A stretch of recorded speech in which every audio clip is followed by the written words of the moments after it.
வணக்கம். நீங்கள் கேட்டுக்கொண்டிருப்பது நெருஞ்சி முள்ளு குறு நாவல். எழுதியவர் தியாகலிங்கம். வாசிப்பது பிரீதா. 1. ரிக்ஸ் ஹாஸ்பிட்டல். காலை 6:20 மணியளவில் நீல அட்டையாக அந்த நீண்ட இரும்பு வண்டி வேகமாக வந்து சடுதியாக தனது வேகத்தை இழந்து அந்த தரிப்பிடத்தில் பதுமையாக அடைக்கலமாகியது. வேலை தொடங்குவதற்கு 10 நிமிடங்கள் இருந்தாலும் அவசரம் யாரையும் விட்டு வைப்பதில்லை. உள்ளே சென்று பலரும் சீருடை மாற்றிக்கொண்டு வேலை செய்யும் பகுதிக்கு செல்ல வேண்டும். அதனால் மணி 6:20 இருந்தாலும் வண்டி நிறைய வேலையாட்கள் கடமை உணர்வோடு அந்த மருத்துவமனைக்குள் பாய தயாராக இருந்தவர்கள் ஆசனத்தை விட்டு எழுந்து நின்றார்கள். ரிக்ஸ் ஹாஸ்பிட்டல் ஓஸ்லோவில் இருக்கும் 4 மருத்துவமனைகளில் மிகவும் பெரிய நவீனமான மருத்துவமனை. ஓஸ்லோவில் இறுதியாக கட்டப்பட்ட மருத்துவமனையும் இதுவே. இதில் 5000க்கு மேற்பட்ட நபர்கள் வேலை செய்கிறார்கள். இந்த கட்டிட காட்டிற்குள் முதல் புகுபவர்களுக்கு எங்கே எப்படி போவது என்பது திசை தெரியாத இயற்கையின் காட்டிற்குள் அகப்பட்ட அவஸ்தையை தரும். பல கூறுகளாக பறந்து கிடக்கும் இந்த மருத்துவமனையின் ஒரு பக்கத்திலிருந்து மறுபக்கம் செல்வதற்கு பல நிமிடங்கள் செல்லும். அதைவிட தரிப்பிடத்திற்கு மறுபக்கம் நோயாளிகள் தங்கும் வசதி கொண்ட விடுதியோடு பல கட்டிட தொகுதிகள் இருக்கின்றன. அவற்றிற்கிடையில் ஒரு ஆகாய பாலம் இருக்கிறது. அந்த பகுதிக்கும் பிரதான கட்டிடத் தொகுதிக்கும் இணைப்பாக பிரிதொரு ஆகாய பாலம் இருக்கிறது. அனைத்து கட்டிடங்களின் உச்சியிலும் சிவப்பு விளக்குகள் எரியும். அவை உலங்கு வானூர்திகளுக்கு எச்சரிக்கை வழிகாட்டி. உலங்கு வானூர்திகள் இறங்கி ஏறுவதற்கு பிரத்யேக தளம் உண்டு. அவை அப்படி இறங்கி ஏறினால் அதன் எரிபொருள் மனம் மூடியிருக்கும் சாளரங்களை ஏமாற்ற முடியாவிட்டாலும் சுத்தமான காற்றை உள்ளே கொண்டு வரும் குழாய்கள் மூலம் உள்ளே வந்துவிடும். சிறிது நேரத்தில் வந்த மனம் அதே வேகத்தில் மறைந்தும் போய்விடும். கட்டிடத்துக்குள் இருக்கும் வழியை சமனாக்கும் இயந்திரங்கள் அதற்கு துணை போகும். ரிக்ஸ் ஹாஸ்பிட்டல் ABCDE என்று பல தொகுதிகளை கொண்டது. ஒவ்வொரு தொகுதியும் பல கிளைகளை கொண்டன. அந்த கிளைகள் குறைந்தது 4 மாடிகளை கொண்டன. அதைவிட இடைத்தளம் ஒன்றும் நிலக்கீழ் தளமும் பெரிதாக உண்டு. இந்த கட்டடத் தொகுதிகள் 1, 2, 3 என்று பல கிளைகளாக பிரிந்து செல்லும். இப்படியாக பறந்து கிடக்கும் அந்த மருத்துவமனை ஓஸ்லோ பல்கலைக்கழகத்தோடு இணைந்து பல ஆராய்ச்சிகளை செய்து வருகிறது. அதற்கென்றே பல பகுதிகள் உள்ளன. அதற்குள் ஒரு பெரிய நூல் நிலையம், சிறிய நோயாளிகளுக்கான நூல் நிலையம், 2 உணவகங்கள். அதில் ஒன்று வேலை செய்பவர்களுக்கு, மற்றையது நோயாளிகளுக்கும் அவர்களோடு வருபவர்களுக்குமாக தனித்தனியாக இருக்கிறது. அதைவிட ஒரு சாப்பாட்டு அறை இருக்கிறது. அதோடு ஒரு மருந்து கடையும் உண்டு. இப்படியாக பல வசதிகள் அங்கு உண்டு. அவற்றில் பல விரிவுரை நடத்தும் அரங்கங்கள், மாபெரும் சமையலறை என்று மேலும் அவற்றின் பட்டியல் நீண்டு கொண்டே செல்லும். இவற்றை விட இந்த கட்டிடங்களுக்கு கீழே உள்ள தளம் நீண்டு செல்லும். அங்கே பொருட்களை உள்வாங்கும் பகுதி தொடக்கம் சலவை செய்யும் இடம் என பல பகுதிகள் இருக்கின்றன. இப்படியாக மாபெரும் தொழிற்சாலையாக இந்த மருத்துவமனை நித்தமும் 24 மணி நேரமும் உறக்கமின்றி இயங்கிய வண்ணமே இருக்கும். இப்பெரும் மருத்துவமனையை சுத்தமாக வைத்துக் கொள்வதற்கு ஒரு அணி இருக்கிறது. அதில் பல நாட்டவர்கள் வேலை செய்கிறார்கள். அந்த அணியில் ஈழத்தமிழருக்கும் முக்கிய பல இடங்கள் உண்டு. அப்படியான ஒரு இடத்தை சந்திரன் தனக்கென தக்க வைத்துக் கொண்டான். ஈழத்திலிருந்து வந்தவுடன் நோர்வே பணத்தை இலங்கை பணத்துக்கு பெருக்கி பார்த்து எந்த வேலையாக இருந்தாலும் சரி என்று வீழ்ந்தவர்களே. அதில் சந்திரனும் ஒருவன். இந்த மருத்துவமனையில் கழுவும் வேலை தொடக்கம் ஆராய்ச்சி செய்யும் வேலை வரை ஈழத்தமிழர்கள் வேலை செய்கிறார்கள் என்பது கண் காணும் உண்மை. சிலர் பணம் வேண்டாம் படிப்போம் என்று படித்தவர்களும் உண்டு. அவர்களுக்கு இப்பொழுது நல்ல வேலைகளும் உண்டு. அன்று 8 மணி இருக்கும். சந்திரனுக்கு சவாரி செய்யும் வேலை. சவாரி செய்யும் வேலை என்றால் குதிரையில் ஏறி குன்றுகள் தாண்டும் சவாரி அல்ல அது. அதற்கு பதிலாக இது நிலத்தை துப்புரவு செய்யும் இயந்திரத்தை ஓட்டி அந்த மருத்துவமனையின் பல பகுதிகளை துப்புரவு செய்யும் வேலை. அன்று சந்திரன் கண்ணாடி திரு எனப்படும் ஒரு வீதி போல் அமைந்திருக்கும் பகுதியை துப்புரவு செய்ய தொடங்கினான். அது உதாரணமாக B1, B2 இடையே தொடங்கி அப்படியாக வரும் பல கட்டிடங்களை ஊடறுத்து நீண்ட பாதையாக தொடர்ந்து செல்லும். அப்படி அவன் அந்த இயந்திரத்தை ஓட்டும்போது அவனை தாண்டி பலர் சென்றார்கள். இந்த மருத்துவமனைக்கு தினம் 1000 நபர்கள் வந்து போவார்கள். அவர்களை பார்த்ததும் அதை மறந்து போவதும் அவன் இயல்பு. அன்றும் அவன் தனது இயல்பை தொடர்ந்தான். அப்போதே அவள் வெள்ளை முழுநீளச் சீருடையுடன் சிரித்த வண்ணம் அவனை தாண்டிச் சென்றாள். அவளை பார்த்த அவனுக்கு தலைக்குள் ஏதோ செய்தது. ஒரு கணம் அவன் தனது இயந்திரத்தை நிறுத்தி அவள் போவதை பார்த்த வண்ணம் நின்றான். அவளும் அதை அறிந்தவள் போல ஒரு கணம் திரும்பி அவனை பார்த்துவிட்டு அவசரமாக சிரித்து கொண்டு சென்றாள். யார் அவள் என்பது அவனுக்கு தெரியாது. அவளை அவன் இதுவரையும் பார்த்ததே இல்லை. அவளது சீருடையை பார்த்தால் அவள் மருத்துவராகவோ அல்லது அதற்கு படிப்பதாகவோ இருக்க வேண்டும். வெளிநாட்டிற்கு சென்று மருத்துவம் படிக்காது இங்கேயே மருத்துவம் படிப்பதோ அல்லது படித்துவிட்டு வேலை செய்வதோ என்றால் அவள் மிகவும் கெட்டிக்காரியாக இருக்க வேண்டும் என்பதும் சந்திரனுக்கு விளங்கியது. அவள் ஒரு பார்வையில் அவனது இதயத்தை அவனிடமிருந்து பிடுங்கி எடுத்துக்கொண்டு சென்றதான் உணர்வில் அவன் துடித்தான். பின்பு தன் இப்படி அவஸ்தைப்படுவது சரியா என்று ஒரு கணம் எண்ணினான். பல தமிழ் பெண்களை அவன் இங்கே கண்டிருக்கிறான். பார்ப்பார்கள், பார்த்து கொண்டே போவார்கள். அந்த கணத்தோடு அவை முடிந்துவிடும். ஆனால் இவள் நினைவு மாத்திரம் அவனை தொடர்ந்து தொல்லை செய்தது. அவள் போய்விட்டாள். இங்கு ஒரு தரம் பார்த்த நோயாளிகளை மறுதரம் பார்ப்பது அபூர்வம். ஒரு தரம் பார்த்த அறிமுகம் இல்லாதவர்களை மறுமுறை பார்ப்பதும் அப்படியே. இவளை இனி பார்க்க முடியுமா என்பதே கேள்வியாக இருக்கும்போது அவளை பற்றி சிந்திப்பதில் என்ன பிரயோஜனம் இருக்கிறது என்கின்ற கேள்வி அவனுள் எழுந்தது. அவளை பற்றி சிந்திக்காது வேலையில் கவனம் செலுத்த வேண்டும் என்று எண்ணினான். ஆனால் அடுத்த கணமே அவள் நினைவு அவன் மனதை நிரப்பியது. சி, என்ன அவஸ்தை இது என்று எண்ணிய வண்ணம் அவன் தனது வாகனத்தை மெதுவாக செலுத்தத் தொடங்கினான். 2. சுகந்தி. சுகந்தியின் கண்களிலிருந்து சந்திரனை பிடித்து அதற்குள் செருகி வைத்தது போல குளிரோடு சேர்ந்த பளிங்கான ஒளிப்பட்டு தெரிக்கும். அது பல நெஞ்சங்களை தாண்டி இதயத்தை வருடுவதை அவள் கண்களை பார்க்கும் எதிர்ப்பாளர் உணர்வதுண்டு. 5 அடி 3 அங்குல உயரம் கொண்ட அவள் 52 கிலோ எடை கொண்ட கட்டழகி. செதுக்கியது போன்ற குத்திட்ட அவள் கொங்கைகள் எப்போதும் முறைப்பதான தோற்றத்தில் இருக்கும். குடத்தை தாண்டும் கருப்பு வயிறு இழைகளாலான அவள் அழகு பளபளக்கும் கூந்தல், பாரம் தாங்க முடியாது பாப்பமாக வளையும் அவள் மெல்லிடை, காதில் சிவப்புக்கள் பதித்த காதணிகள், கையில் பொன் நிறத்தில் மின்னும் கை கடிகாரம். அதற்கு மேல் அவள் எந்த அணிகளும் அணிந்திருக்கவில்லை. அந்த கடிகாரத்தையும் அவள் வேலை செய்யும் போது அணிந்து கொள்ள முடியாது. அனைத்து உயிர்களின் இன்றைய உயிர் நாடியான அலைபேசி ஒன்றும் அவள் கையில் இருந்தது.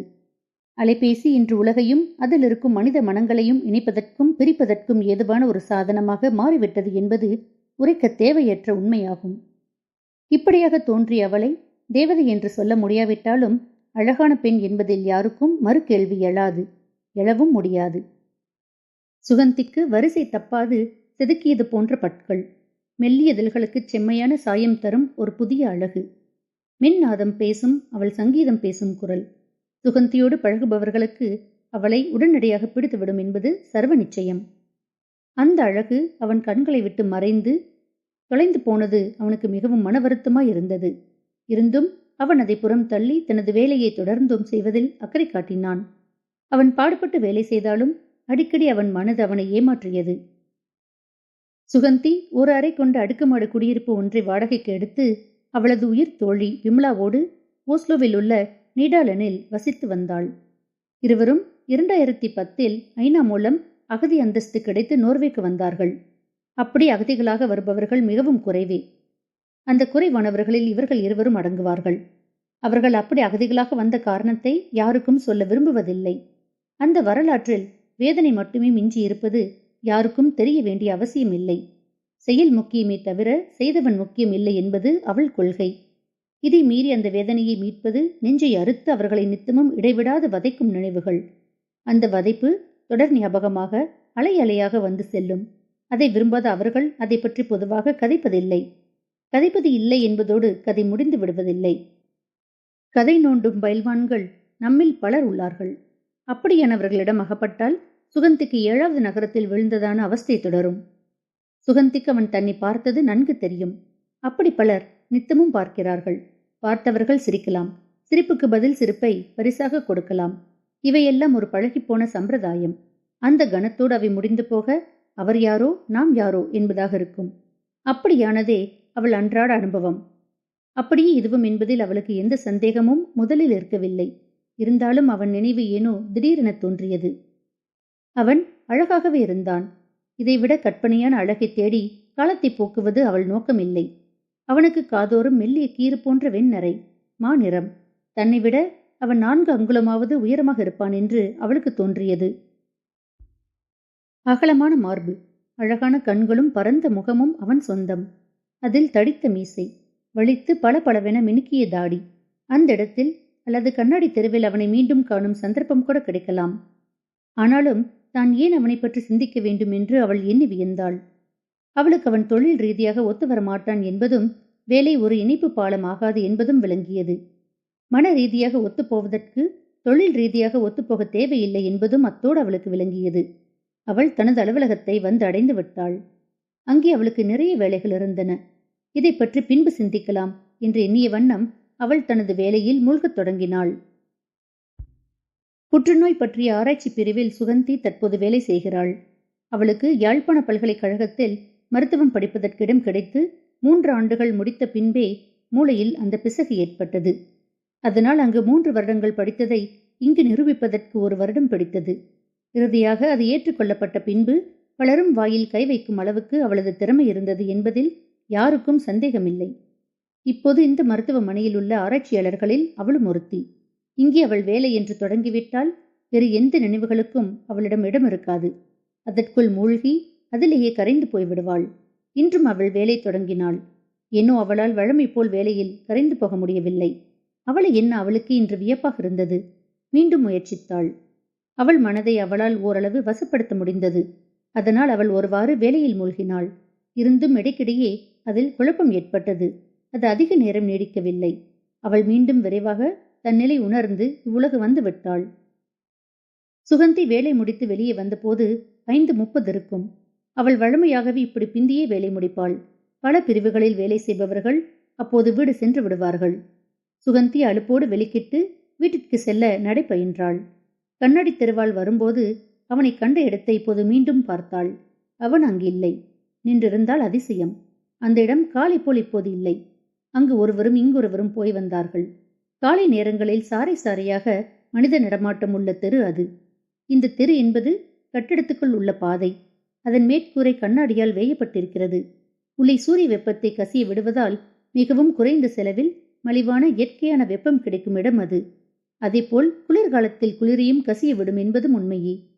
சுகந்திக்கு அது ஏமாற்றம் என்று இல்லை. என்றாலும் எதற்கும் கட்டுப்படாத எதிர்பார்ப்பு எழுந்து நிற்கத்தான் செய்கிறது. தேவையற்ற சோர்வு என்கின்ற எண்ணத்தோடு அவள் நடந்தாள். 3. மீண்டும் சந்திப்பு.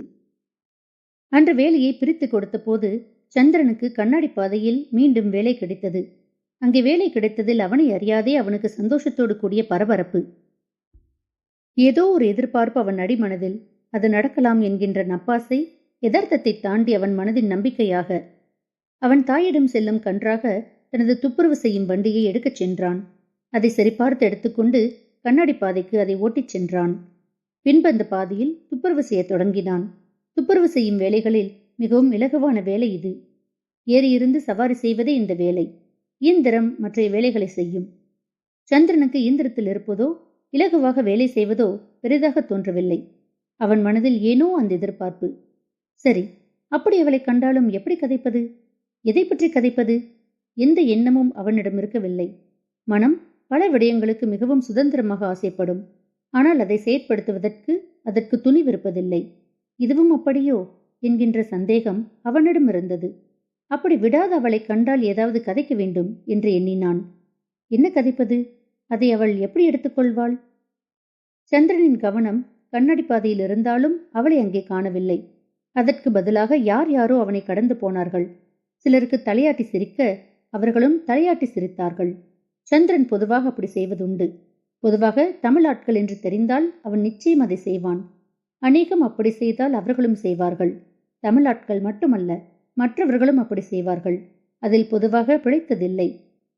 சில வேளை மாத்திரம் சிலர் அவதியில் வணக்கத்தை அவதானிக்காது சென்று விடுவதுண்டு. அவன் அதை குறையாக எடுத்துக்கொள்வதில்லை. எல்லா மனிதர்களும் எல்லா நேரத்திலும் ஒரே மாதிரியாக இருப்பதில்லை. சில நேரங்களில் அவர்களுக்கு ஏதாவது சிந்தனையாக இருக்கும். அதில் கவனிக்காது சென்று விடுவார்கள். அதையெல்லாம் ஒரு பொருட்டாக எடுத்துக்கொள்ள முடியாது. அடுத்த நாள் என்பது புதிதாக பிறக்கும் ஒரு நாள். அனைத்தையும் மறந்து அன்றைய நாளை புதுமையாக தொடங்க வேண்டும் என்பது அவன் எண்ணம். விட்டக்குறை தொட்டக்குறையை அடுத்த நாளுக்கு எடுத்துச் செல்லக்கூடாது என்பது அவன் நினைப்பு. திடீரென உலங்கு வானூர்தி வந்து இறங்கிய சத்தம் கேட்டது. அதைத் தொடர்ந்து மன்னனின் நாற்றம் உள்ளே வந்தது. இது நித்தம் நடப்பதே. அதைத் தொடர்ந்து ஆம்புலன்ஸ் ஆட்கள் கட்டிடத்திற்குள் ஒரு இளைஞனை கட்டிலில் அவசரமாக தள்ளி கொண்டு சென்றார்கள். இதில் சந்திரனுக்கு எந்த சுவாரஸ்யமும் இல்லை. அவன் தொடர்ந்தும் கண்ணாடி பாதையை பார்த்து பார்த்து தனது வண்டியை செலுத்தினான். திடீரென சுகந்தி ஓட்டமும் நடையுமாக வந்தாள். அவள் தனியே வருவாள் என்கின்ற எதிர்பார்ப்பு சந்திரனிடம். அப்படி வந்தால் அவளை மறித்து அவளோடு கதை கொடுத்து தனது உறவை தொடங்குவது என்று அவன் திட்டம் போட்டிருந்தான். சுகந்தி தனியே வருவாள் என்று அவன் கனவு தவிடு பொடியாகியது. அவள் மருத்துவர் படைசூழ வெகு வேகமாக சென்றாள். அப்படி யாரையும் கவனிக்க நேரம் இல்லாத செல்பவளை எப்படி மறிப்பது? சந்திரன் ஸ்தம்பித்து போய்விட்டான். அவனுக்கு வாய் எழவில்லை. அவன் அவள் போவதை பார்த்த வண்ணம் நின்றான். அவள் அவனை பார்க்க முடியாத வேகத்தில் சென்றாள். சந்திரனுக்கு ஏமாற்றமாக இருந்தது. மேலே ஆய்வகத்தில் வேலை செய்யும் தமிழ் பொறியியலாளர் அங்கே வந்தார். அவர் சந்திரனை பார்த்து, என்ன சந்திரன், பார்த்து ஓட்டுங்க, கவனம் எங்கேயோ இருக்குது போல என்றார். சந்திரனுக்கு அப்போதே முதன்முறை தனது கவனம் பிசகி போனது விளங்கியது. அவன் வழிந்த வண்ணம், அப்படி ஒன்றுமில்ல, ஒரு சின்ன யோசனை, என்றாலும் பெரிய தப்புதான். நன்றி அண்ணே, நீங்கள் என்னை இந்த உலகுக்கு கொண்டு வந்துட்டீர்கள். என்ன நீங்களும் விசி போல இருக்குது? அப்படி இல்லை, அங்கேயும் இங்கேயும் அலைய வேண்டிய வேலை. அது நல்லது தானே. ஒரே இடத்துல இருந்தா நிறைய வருத்தம் வரும். இப்படி வேலை செய்யற இடத்துலயே அலைஞ்சு திரிஞ்சு வேலை செய்தா வேலையும் ஆச்சுது, உடற்பயிற்சியும் ஆச்சுதானே. உண்மை, எனக்கு இந்த வேலையில் பிடிச்சதும் அதுதான். அதோட தேவையில்லாத தொந்தரவும் இல்லை. உங்களுக்கு அதிர்ஷ்டம் என்று சொல்ல வேணும். எங்கடைய வேலையில வர வர இறுக்கிக் கொண்டே போகிறாங்கள். மேல இருக்கிறவங்களுக்கு சம்பள உயர்வு என்றா எங்களுக்கு வேலை பழு அதிகமாக்குறது என்று போகுது அவங்களோட திட்டம். என்ன செய்கிறது, நாங்கள் படிக்காமல் விட்டது எவ்வளவு தப்பு என்றது இப்ப விளங்குது. அது உண்மை சந்திரன். எப்பவும் அடிமட்டத்துல முதல்ல கை வைப்பாங்கள். பணக்காரன் தொடர்ந்தும் பணக்காரனாகிறான், பிச்சைக்காரன் தொடர்ந்தும் பிச்சைக்காரனாகிறான். அது எங்கேயும் மாறாத பொது விதி போல இருக்குது. நீங்கள் சொல்லுறது உண்மை என்னை. வருங்காலத்துல படிக்காமல் இருக்கவே கூடாது. நாங்களும் வந்த உடனே படிச்சிருக்க வேணும். இலங்கை காசுக்கு பெருக்கி பார்த்துட்டு படிப்பை கிடப்புல போட்டாச்சுது. அதுகின்ற விளைவு நீண்ட காலத்துல இப்பத்தான் விளங்குது. படிச்சா கூட இப்ப காணாது. ஒரு பட்டதாரியா இல்லாட்டி அதுக்கு மேல இருக்க வேணும். அதோட படிக்காத வேலையை வெளிநாட்டுக்காரருக்கு தாரை வார்த்து அதுல வர கெடுபிடுகளை உரமா தட்டி கேட்கவும் அங்கே ஆட்கள் இல்லை. அதுக்குள்ள போகாமல் இருக்க வேணுமென்றா நிச்சயம் உயர உயர படிக்கத்தான் வேணும். நீங்கள் சொல்றது உண்மை. இனி நாங்கள் படிக்க இயலாது. ஆனால் பிள்ளைகளை கவனமா படிப்பிக்க வேணும். அப்படி என்றாதான் அவங்களுடைய காலம் என்றாலும் நல்லா இருக்கும். சரி, நான் வாரன். சரி சரி, எங்களையும் பார்த்து கொண்டு திரிவாங்கள். நானும் வேலையை தொடருவோம். அவர் அதன் பின்பு போய்விட்டார். சந்திரனுக்கு இந்த இடத்தை முடித்துக்கொண்டு பக்கம் செல்ல வேண்டிய நேரம் வந்துவிட்டது. அதற்கு மேலும் இங்கு நின்று மெனக்கெட்டால் அது நோண்டியாகிவிடும் என்பது அவனுக்கு விளங்கியது.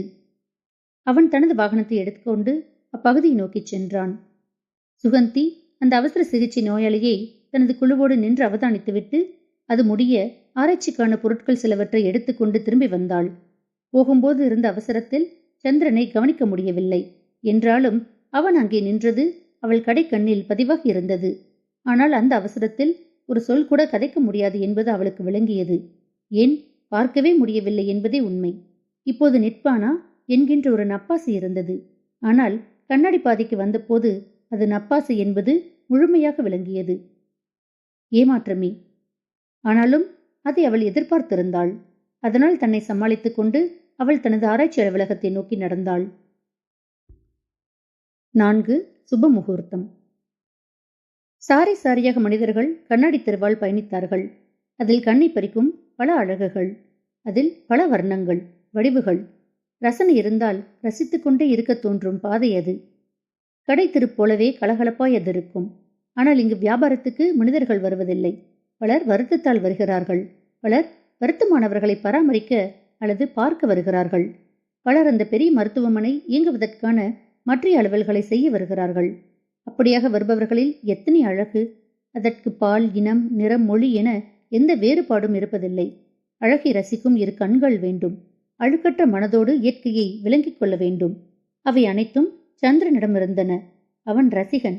வேலை செய்து கொண்டே ரசிகனாக வாழும் பாக்கியம் அவனுக்கு கிடைத்திருந்தது. அவன் கிடைத்த பாக்கியத்தை துஷ்பிரயோகம் செய்வதில்லை. ஆனால் இப்போது அவனால் அப்படி ரசிகனாக இருக்க முடியவில்லை. அவன் மனம் குழும்பி போயிருந்தது. தான் பார்க்க வேண்டியதை மட்டும் மனதில் இருத்தியதால் தன்னை சுற்றி இப்போது கடந்து போகும் அழகுகளை அவன் மறந்து போனான். சந்திரன் பார்த்து பார்த்து களைத்து விட்டான். அவளை இன்றும் காணவில்லை. இனி அவள் வரமாட்டாள் என்கின்ற முடிவோடு பிரிவை நோக்கி செல்வதற்காய் வண்டியை திருப்பினான். அப்போது கற்பனை நிஜமாவது போல் அவள் சி பிரிவிலிருந்து வந்தாள். சந்திரன் வண்டியை நிறுத்திவிட்டு அப்படியே காத்திருந்தான். அவள் வண்டி அருகே வந்ததும் கதைக்க வேண்டும் என்ற எண்ணத்தோடே முதலில் காத்திருந்தான். சந்திரனுக்கு தான் அப்படி அவளோடு கதைப்பது சரியா என்கின்ற கேள்வி அதை அடுத்து எழுந்தது. அவள் ஒரு மருத்துவர், அதிலும் ஆராய்ச்சியாளர் என்று கேள்விப்பட்டான். அப்படியான அவளுக்கும் இந்த வேலை செய்யும் தனக்கும் ஏதாவது பொருத்தம் இருக்கிறதா? இது தப்பான எண்ணம் இல்லையா? நான் இதை கேட்பது முட்டாள்தனம் இல்லையா? அப்படியென்றால் அவளை மறிக்காது அதை பற்றி எதுவும் கேட்காது விடுவதே மேல். அதுவே சரியாக இருக்கும். தப்பாக கதைத்து அவமானப்படுவது உசித்தமானதில்லை. வேண்டுமென்றால் எதையும் கூறாது தனியே ஒரு வணக்கம் வைத்துவிட்டு எனது வேலையை தொடர்வதே சரியாக இருக்கும் என்று எண்ணி சந்திரன் குழம்பிய வண்ணம் அவளை பார்த்து கொண்டிருந்தான். அவள் அருகே வந்தவுடன் வணக்கம் சொல்ல வேண்டும் என்று இருந்தவனுக்கு அவள் அருகே வர வர அதற்கும் தனக்கு நான் எழாதென்று தோன்றியது. அவள் அருகே வந்து விட்டாள். வந்தவள் சந்திரனை பார்த்தாள். சந்திரனும் அவளை பார்த்தான். சந்திரன் தனது வாயை திறக்க முடியாத அவஸ்தைப்பட்டான். அதை பார்த்து கொண்டு அருகே வந்த அவள் உருவத்தை உயர்த்தி, வணக்கம், நீங்கள் வணக்கம் சொல்ல மாட்டியலா என்று சந்திரனை பார்த்து வில்லங்கத்துக்கு கேட்டு அவனை எதிர்பாராது அதிர வைத்தாள். அவளாக இதை தொடங்குவாள் என்று அவன் எதிர்பார்த்திருக்கவில்லை. அதனால் அவனுக்கு அது அதிர்ச்சியோடு கூடிய தடுமாற்றமாயிருந்தது. அப்படியே இருந்தால் அவளை அவமானப்படுத்துவதாய் இருக்கும் என்பதை விளங்கிக் கொண்டு அவன் உடனடியாக, ஐயோ, அப்படியெல்லாம் இல்லை, நீங்கள் எல்லாம் எங்களுக்கு வணக்கம் சொல்லுவீள் என்று நான் நினைக்க இல்லை. நீங்கள் வணக்கம் சொன்னது எனக்கு ஒரு வகையில் அதிர்ச்சிதான். அதுல தான் இப்படி வாயடிச்சு போனேன் என்றான். சும்மா நக்கள் எல்லாம் வேண்டாம். தமிழ் ஆட்களை கண்ட தமிழ் ஆட்கள் வணக்கம் சொல்லாமல் விடுவாங்களா? ஏன் இல்லை, அப்படியும் சிலர் போவினம். ஆனா அநேகமான ஆட்கள் அப்படி செய்ய மாட்டினம். அது வேற விஷயம். அதை விட நீங்கள் எங்கே நான் எங்கே என்று நினைச்சேன். ஏன் அப்படி சொல்லுறியாள்? இது என்ன சிலோனா? டாக்டர் ரெண்டா கடவுள் என்று தலையில தூக்கி வச்சு கூத்தாடுறதுக்கு இங்க எல்லோரும் கிட்டத்தட்ட ஒன்றுதான். சின்ன சின்ன வித்தியாசம் மட்டும் இருக்குது. அப்படி ஒரு காலத்துல இருந்துச்சுது. இப்ப அதெல்லாம் இங்கேயும் மாறித்தான் போச்சுது. இருக்கலாம், இருந்தாலும் இலங்கை மாதிரி இங்க இல்லதானே? அது உண்மை. இலங்கையை பல விஷயங்களில இங்க இருக்கிறதோட ஒப்பிட முடியாது என்றது உண்மைதான். அது சரி, நீங்கள் ஊர்ல எந்த இடம்? நான் மானிப்பாய். நீங்கள்? நானும் மானிப்பாய் தான். மானிப்பாயில நீங்கள் ஆற்றை மகள். நான் சிவம் மாஸ்டர் மகள். ஓ, எனக்கு உங்களோட அப்பா அம்மா சொந்தக்காரர் எல்லாம் நல்லா தெரியும். அப்படியா? எனக்கு தான் உங்களை ஞாபகம் இல்லை. நான் வெளிக்கிடக்க நீங்கள் ஊர்ல சின்ன ஆட்களே இருந்திருப்பியல். நீங்கள் யார் என்று எனக்கு சொல்ல இல்லை. நான் லைட் என்ஜின் சதாசிவத்தின்ற மகன். ஓ, அப்படியா? உங்களோட அப்பாவை எனக்கு நல்லா தெரியும். அவற்ற வேலை அப்படி. எங்கேயும் விசேஷம் வேண்டா என்ஜினோட அவர் அங்க நிற்பார். அதால எல்லாருக்கும் நல்லாய் அவரை தெரியும். இப்ப எப்படி இருக்கிறார்? அவர் இப்போ உயிரோடு இல்லை. ஓ, சாரி. பரவாயில்லை. சரி, நான் போக வேணும். இன்னொரு நாளைக்கு கதைப்போம். நிறைய வேலை இருக்குது. ஓ, சரி, கதைப்போம். என்னையும் பார்த்து கொண்டு திரிவாங்கள். சரி, சந்திப்போம். சந்திப்போம். 5. உணவகத்தில். அன்று காலை பொர்ஸ்கினிங் வையன் என்கின்ற சுருங்கரத திரைப்படத்திலிருந்து ரிக்ஸ் ஹாஸ்பிட்டலுக்கு வரும்போது எதேச்சியாக அவளும் அந்த வண்டியில் வந்ததில் சந்திரனுக்கு ஒரு பெரிய இன்ப அதிர்ச்சி. அவன் அந்த சந்தர்ப்பத்தை நழுவ விட விரும்பவில்லை. அதேவேளை அவன் பெரிதாகவும் காட்டிக்கொள்ளக்கூடாது என்பதும் விளங்கியது. என்றாலும் மனது கேட்காது சந்திரன் அவள் இருந்த இருக்கையை நோக்கிச் சென்றான். அவளும் சந்திரனை கண்டுவிட்டு அவனுக்கு இருக்கையில் இடம் விட்டு நகர்ந்திருந்தாள். அதில் ஒரு வரவேற்பை அவன் உணர்ந்து மனதில் புலங்காகிதம் அடைந்தான். இருந்தாலும் அதை கம்கட்டுக்குள் வைத்துக்கொண்டு, நாங்கள் உங்களை இந்த திரிகளை காங்கிறதில்லையே என்று சந்திரன் கதையை தொடக்கினான். ஓ, வழமையா 8 மணிக்குத்தான் நான் வேலைக்கு வாரனான். இன்றைக்கு ஒரு முக்கியமான பரிசோதனை காலமே செய்ய வேணும். அதுதான் வெள்ளன வாரன். ஓ, அப்படியே? நான் வழமையே இதில் தான் வருவன். நாங்கள் வேலை வெள்ளன தொடங்கிடுவோம். சில இடங்களை மற்றவை வாரத்துக்கு முதல் துப்புரவு செய்ய வேணும். உங்களோட வேலை கஷ்டம்தான் இல்லையா? கஷ்டம் என்றால் உடல் ரீதியான வேலை. அது எப்பவும் முறிவுதானே. அது சில வேலை அலுப்பா இருக்கும். ஆனா எனக்கு கூடுதலா வண்டி ஓட்டுற வேலை வரும். அதால ஒரு வகையில அது சொகுசான வேலையா இருக்குது. சில வேலை கொஞ்சம் வேற வேலையிலும் வரும். அப்ப முறிவுதான். உங்களோட வேலை உடம்புக்கு கஷ்டம் இல்லாட்டியும் மூளைக்கு நிறைய வேலை இருக்கும் இல்லையா? ஓ, அது உண்மை. உங்களுக்கு எப்ப லஞ்ச் டைம்? எங்களுக்கு அது பிரச்சனை இல்லை. வசதி போல் எடுக்கலாம். ஓ, அப்படியே? அப்போ 12 மணிக்கு ரெஸ்டாரண்ட்டுக்கு வந்தீங்களா? நான் அந்த டைம் சாப்பிட வருவேன். அதுக்கு என்ன, வரலாமே. வண்டி தரிப்பிடத்தில் நின்றது. அப்ப சந்திப்போம். 12 மணிக்கா? ஓகே, சந்திப்போம். சந்திரனுக்கு தலைக்கால் தெரியாத சந்தோஷம். அவளே கேட்பாள் என்று அவன் சிறிதும் எதிர்பார்க்கவில்லை. சுகந்தியோடு ஏற்படும் உறவு எந்த சிக்கலும் இல்லாததா இருக்கும் என்கின்ற நம்பிக்கை அவனிடமிருந்தது. முக்கியமாக கல்யாணம் என்றால் அவள் என்ன சாதி என்பதே இப்போது முதல் கேள்வியாக அம்மா கேட்பார் என்பது அவனுக்கு நன்கு தெரியும். அம்மா அதிலெல்லாம் எந்த விட்டுக் கொடுப்பும் செய்து கொள்ள மாட்டார் என்கின்ற உண்மை அவனுக்கு விளங்கும். சுகந்தியும் தனது சாதியாக இருப்பதால் முக்கியமான தலையிடி ஒன்று தொலைந்து போயிற்று என்கின்ற நிம்மதி அவனிடம். மற்ற விடயங்களை சமாளிக்கலாம். இருவருக்கும் ஒத்துப்போனால் இது ஒரு நல்ல முடிவில் முடியும் என்பதில் அவனுக்கு பெரிய சந்தேகம் எதுவும் இருக்கவில்லை. சுகந்தி தன்னை விரும்பினால் அது தனது பாக்கியம் என்றே அவனுக்கு தோன்றியது. படிப்பு வேலை என்பதில் அவளோடு ஏணி வைத்தாலும் எட்டாத பொருத்தம் என்பது அவன் முடிவு. ஏணி வைத்தாலும் என்பதை விட அவள் அதில் வேறு உலகம், தான் வேறு உலகம் என்று சொல்ல வேண்டும் என நினைத்தான். சாதிக்கடுத்தது படிப்பையே பார்ப்பார்கள் என்பது சந்திரனுக்கு தெரியும். தனது வீட்டிலும் அவள் வீட்டிலும் இதற்கென்ன சொல்வார்களோ தெரியாது என்பது அவனது தொடர் அரிக்கும் கவலையாக இருந்தது. அப்படி எந்த இடையூறும் வரக்கூடாது என்கின்ற பிரார்த்தனை அவன் மனதில் எழுந்திற்று. அதேவேளை என்ன சொன்னாலும் அதில் பிடியாக நிற்கலாம் என்பதும், படிப்பு வசதி என்பன பிரச்சனையாக இருந்தாலும் அவை கடக்க முடியாத பிரச்சனைகள் இல்லை என்பதும் அவனுக்கு விளங்கியது. அதனால் அதை நாம் கடக்கலாம் என்பது அவன் எண்ணமாகியது. சந்திரனுக்கு திடீரென சிரிப்பு வந்தது. அவள் சும்மா கதைத்தாள். இன்று கதைப்போம் என்று ஏனோ கேட்டாள். அதற்குள் எப்படி நான் இப்படி கற்பனை செய்ய முடியும்? நான் ஏன் இப்படி கற்பனை செய்கிறேன் என்று எண்ணி சிரித்த வண்ணம் அவன் சென்றான். சந்திரன் சிரித்துக் கொண்டு வருவதை பார்த்த முகமது, வா சம்சேர் மேடை, உனக்குள் என்ன நடக்கிறது என்று கேட்டான். இக்க நோவ. ஒன்றுமில்லை. ஏய் துருரிக்க. நான் நம்பவில்லை. சந்திரன் அதற்கு பதில் அளிக்கவில்லை. அவன் சிரித்துக்கொண்டு வண்டியை நோக்கிச் சென்றான். வேலை செய்ய தொடங்கிய சந்திரனுக்கு வேலை ஓடவில்லை. மனது வேலையை விட்டு வேறு எங்கெங்கோ தாவியது. எப்போது 12 மணியாகும் என்கின்ற ஏக்கம் அவனை வாட்டியது. அவளும் இப்படி எதிர்பார்ப்பாளா என்கின்ற கேள்வி மனதில் எழுந்தது. நிச்சயமாக என்கின்ற எண்ணம் அவனிடம் அதற்கு பதிலாக வந்தது. ஆனால் நேரம் போகவில்லையே என்கின்ற கவலை அவனை வாட்டியது. அதற்கிடையில் பொறுப்பான அதிகாரி வந்து 3வது மாடியில் அவசரமாக சில பகுதிகளை துப்புரவு செய்ய வேண்டும் என்று கூறினாள். நேரம் இருந்தது என்றாலும் இது என்ன புது வேலை என்கின்ற சலிப்பும் அதை மீறி வந்தது. இருந்தும் இப்போது தேவையில்லாத கதை வேண்டாம் என்று விட்டு அவன் அங்கே சென்றான். அதை முடித்துவிட்டு திரும்பும் பொழுது 11:50 போய்விட்டது. சந்திரன் விரைவாக சென்று தான் சாப்பிட போவதாய் கூறிவிட்டு சாப்பிடச் சென்றான். வழமையாக அவன் சாப்பாடு கொண்டு வந்தே சாப்பிடுவான். இன்றும் சாப்பாடு கட்டி வந்திருந்தான். இருந்தாலும் அவன் அதை எடுத்துக்கொண்டு செல்லவில்லை. இன்று அதற்கு புறநடை என்று விட்டு வேகமாக சென்றான். அவன் மனதில் திருவிழாவுக்கு போகும் குழந்தையின் பரபரப்பு, இனம் தெரியாத சந்தோஷம், இழுத்துச் செல்வதான உணர்வு, சொர்க்கத்துக்கு பற்றுச்சீட்டு கிடைத்த மாதிரியான மகிழ்வு அவனிடம். அவன் மிகவும் வேகமாக சென்றான். அவள் வந்து காத்திருப்பாளோ என்கின்ற பதைவதைப்பு அவனிடம். அவன் அங்கே வந்தபோது அவன் நினைத்தது போலவே அவள் வாசலில் காத்து கொண்டு நின்றாள். உள்ளே சென்று அவள் அமர்ந்திருக்கலாம். உள்ளே சென்றால் எங்கே இருக்கிறாள் என்பதை கண்டுபிடிப்பது இலகு அல்ல. அது பரந்த தேசம். அங்கே எவ்விடத்தில் இருக்கிறாள் என்பதை கண்டுபிடிப்பது ஆற்றில் போட்டு குளத்தில் தேடுவது போன்றதாகும் என்பது அவனுக்கு நன்கு தெரியும். அதனால் அவள் அங்கே நின்றது அவனுக்கு பெரும் நிம்மதியையும் சந்தோஷத்தையும் தந்தது. சுகந்தியும் சந்திரனை கண்டு அப்போது மலரும் அள்ளி போல தனது வதனத்தை மலர்த்தினாள். அந்த மலர்வு அவன் மனதை குளிர பண்ணியதோடு ஒருவித துணிவையும் அவனுள் தந்தது. அவன் அவளை பார்த்து, கன நேரமே வந்து என்றான். இல்ல, இப்பதான் வந்த நான். வாங்க உள்ள போவோம் என்றாள். ஓகே வாங்க. இருவருமாக சென்று முதலில் தங்களுக்கு உணவு வாங்கினார்கள். சுகந்தி தனக்கு சலாட் எடுத்தாள். அத்தோடு குடிப்பதற்கு ஆப்பிள் பழரசம் எடுத்துக்கொண்டாள்.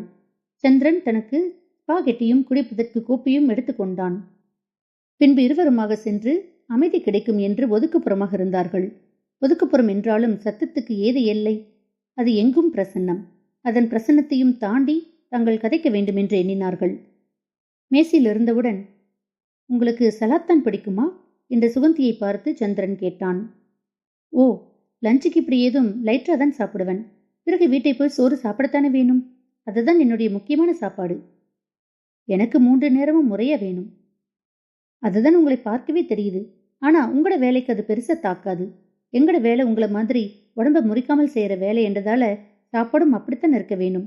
நான் இடைக்கிடை உடற்பயிற்சியும் செய்வேன். அதால உடம்பை கொண்ட்ரோலா வச்சிருக்கலாம் என்று நினைக்கிறேன். கவனமா இருக்கிறீர்கள். நான் அந்த அளவுக்கு கவனம் இல்லை. வேலை சில வேலை சுகமா இருக்கும். சில வேளை கஷ்டமா இருக்கும். வீட்டை போகக்கே எனக்கு அலுப்பா இருக்கும். அதுக்கு பிறகு சாப்பிட்டா கண்ணை செமிட்டும். பிறகு நித்திரையால எழும்பினா இரவாக்கிடும். அதுக்கு பிறகு எங்கே உடற்பயிற்சியெல்லாம் செய்ய முடியும்? ஏன் வேலைக்கு சைக்கிள்ல வந்து போலாம் தானே? இவ்வளவு தூரத்தையுமா? பாதி தூரத்துக்கு. பிறகு பாதி தூரத்துக்கு தேவானால் ஏத்தி கொண்டு போகலாம் தானே? உங்களோட ஐடியாவும் நல்லாகத்தான் இருக்குது. ஆனா அதே நேரம் வேலையால போகைக்க நடந்து போகிறதும் சுகமா இருக்கும். அலுப்புல மனம் கேட்கறதில்ல. ஆனா இனிமேலேக்கு அப்படி செய்ய வேண்டி வரப்போகுது போல இருக்குது. அப்படியே. என்னை ஏன் அப்படி கேட்கிறீள்? ஓ, நான் சும்மா சொன்னேன் என்று கூறி சந்திரன் சிரித்தான். சரி, அப்ப சொல்லுங்க. நீங்க தான் சொல்ல வேணும். நீங்க தான் லஞ்சு சாப்பிடலாம் என்று சொன்னீங்கள். அப்ப நீங்கள் முதல்ல தொடங்குறதான் முறை. இதுக்கு வேற முறையா? நீங்க ஆம்பளை, அதை முதல்ல மறக்க கூடாது. அதால நீங்க முதல்ல தொடங்குறதே சரி என்று நான் நினைக்கிறேன். இங்க வந்து இதெல்லாம் பாக்குறீங்களா? அதுவும் ஆண் பெண் சமத்துவம் ததும்பி வழியிற இந்த நாட்டுல நீங்கள் இப்படி கதைக்கலாமா? அது எனக்கும் தெரியும். நான் பொதுவா அப்படி பாக்குறேன் இல்ல. அதுல பெருசா எனக்கு சம்மதமும் இல்லை. இருந்தாலும் இப்ப அது எனக்கு வசதியா இருக்குது. என்னதான் புரட்சி மனத்துல இருந்தாலும் காலகாலமா எங்களுக்கு ஊட்டி வளர்த்ததை லேசில விட இயலாததானே. அது உண்மைதான். என்றாலும் நீங்கள் டாக்டர் பெருசா வெக்கப்படாமல் நேரடியா கதப்பியில் என்று எனக்கு ஒரு எதிர்பார்ப்பு இருந்துச்சுது. இப்படி யார் தொடங்குறது என்று கதைச்சு கொண்டு இருக்கிறதுலயே எங்களுடைய லஞ்ச் டைம் முடிஞ்சு போயிடும். அதெண்டா உண்மை. நீங்கள் ஒன்று செய்யுங்க. உங்களுடைய நம்பர், வாட்ஸ்அப் நம்பர் ரெண்டையும் தாங்க. நான் ரெண்டுக்கும் ஒரு நம்பரை தான் பாவிக்கிறேன். நான் நீங்கள் வித்தியாசமாய் வச்சிருக்கிறீர்கள் போல இருக்குது. ஐயோ, அப்படியெல்லாம் இல்லை. சிலர் அப்படியும் வச்சிருக்கணும் தானே, அதால கேட்டேன். உங்களுக்கு அது பிடிக்காட்டி ஈஸ்வரி. பரவாயில்லை, நான் சும்மா தான் சொன்னேன். நான் என்ற நம்பர். அவள் எண்களை கூறினாள். வாவ், நல்ல நம்பர். கொஞ்சம் பொறுங்க, நான் அதை முதல்ல என்ற போன்ல பதியிறேன். சரி, பதியுங்க. என்னுடைய நம்பர். அவன் தனது எண்களை கூறினான். அவள் விரைவாக பதிந்தாள். சந்திரனின் அலைபேசியில் வாட்ஸ்அப் ஹலோ சொல்லியது. சந்திரன் அதை ஏற்றுக்கொண்டு ஹலோ கூறினான். அதனால் எப்போதும் சுதந்திரமாக தகவல் பரிமாறிக்கொள்ளும் ஒரு கதவு சட்டென திறந்தது. இனி நாங்கள் எப்பவும் கதைக்கலாம். நல்ல வசதிதான் இது. இப்ப மொபைல்ல இருந்து கதைக்கிறதும் பிரியுதானே. நான் அப்படித்தான் ஒன்று எடுத்து வச்சிருக்கிறேன். என்னட்டையும் அப்படி ஒன்றுதான் இருக்குது. ஆனா வாட்ஸ்அப் என்றா போட்டோ வீடியோ என்று லைவா பார்க்கலாம். அதுதான் நாங்கள் இங்கு வேலை செய்யற இடத்துலயும் அடிக்கடி பார்க்கலாமே. அது உண்மை. அது சரி, நாங்கள் ஏன் அடிக்கடி பார்க்க வேணும்? விடிய விடிய ராமாயணம், விடிஞ்ச பிறகு ராமர் சீதைக்கு என்ன முறை என்று கேட்கிற மாதிரி இருக்குது இது. நான் ஒன்று உங்களை கட்டாயப்படுத்த மாட்டேன். நீங்கள் விரும்பிய லஞ்ச் சாப்பிட வந்தனியில் என்று நினைக்கிறேன். அவள் அதற்கு பதில் சொல்லவில்லை. ஆனால் கொடுப்பிற்குள் சிரித்தாள். அதன் அர்த்தம் என்ன என்பது சந்திரனுக்கு விளங்கியது. அவனும் சிரித்தான். நேரம் நெருங்கிக் கொண்டிருந்தது. பிடித்தவர்களோடு இருக்கும்போது நேரம் பிடிக்காத வேகத்தில் கரைந்துவிடும். அப்படியே சந்திரன் எண்ணினான். இப்போது வந்தது போல இருக்கிறது, ஆனால் நேரம் போய்விட்டது என்பதில் அவனுக்கு கவலையாக இருந்தது. ஆனால் சுகந்தியோடு இவ்வளவு நேரமும் செலவு செய்ததில் மிகவும் மகிழ்வாயிருந்தது. என்ன யோசிக்கிறீள்? இல்ல, லஞ்சு இன்னும் அரை மணி தியாலம் நீட்டிப்பமா? எனக்கும் விருப்பம்தான். ஆனா நிறைய வேலை இருக்குது. முக்கியமான ஆராய்ச்சி ஒன்றில் நான் இப்ப வேலை செய்கிறேன். அதை நிறைய கவனிக்க வேணும். அதால நான் போக வேண்டியது கட்டாயம். பரவாயில்ல, நீங்க இப்ப போங்க. நாளைக்கு இதே நேரம் லஞ்சுக்கு சந்திப்போமா? நிச்சயமா. அப்ப நான் வாரன்.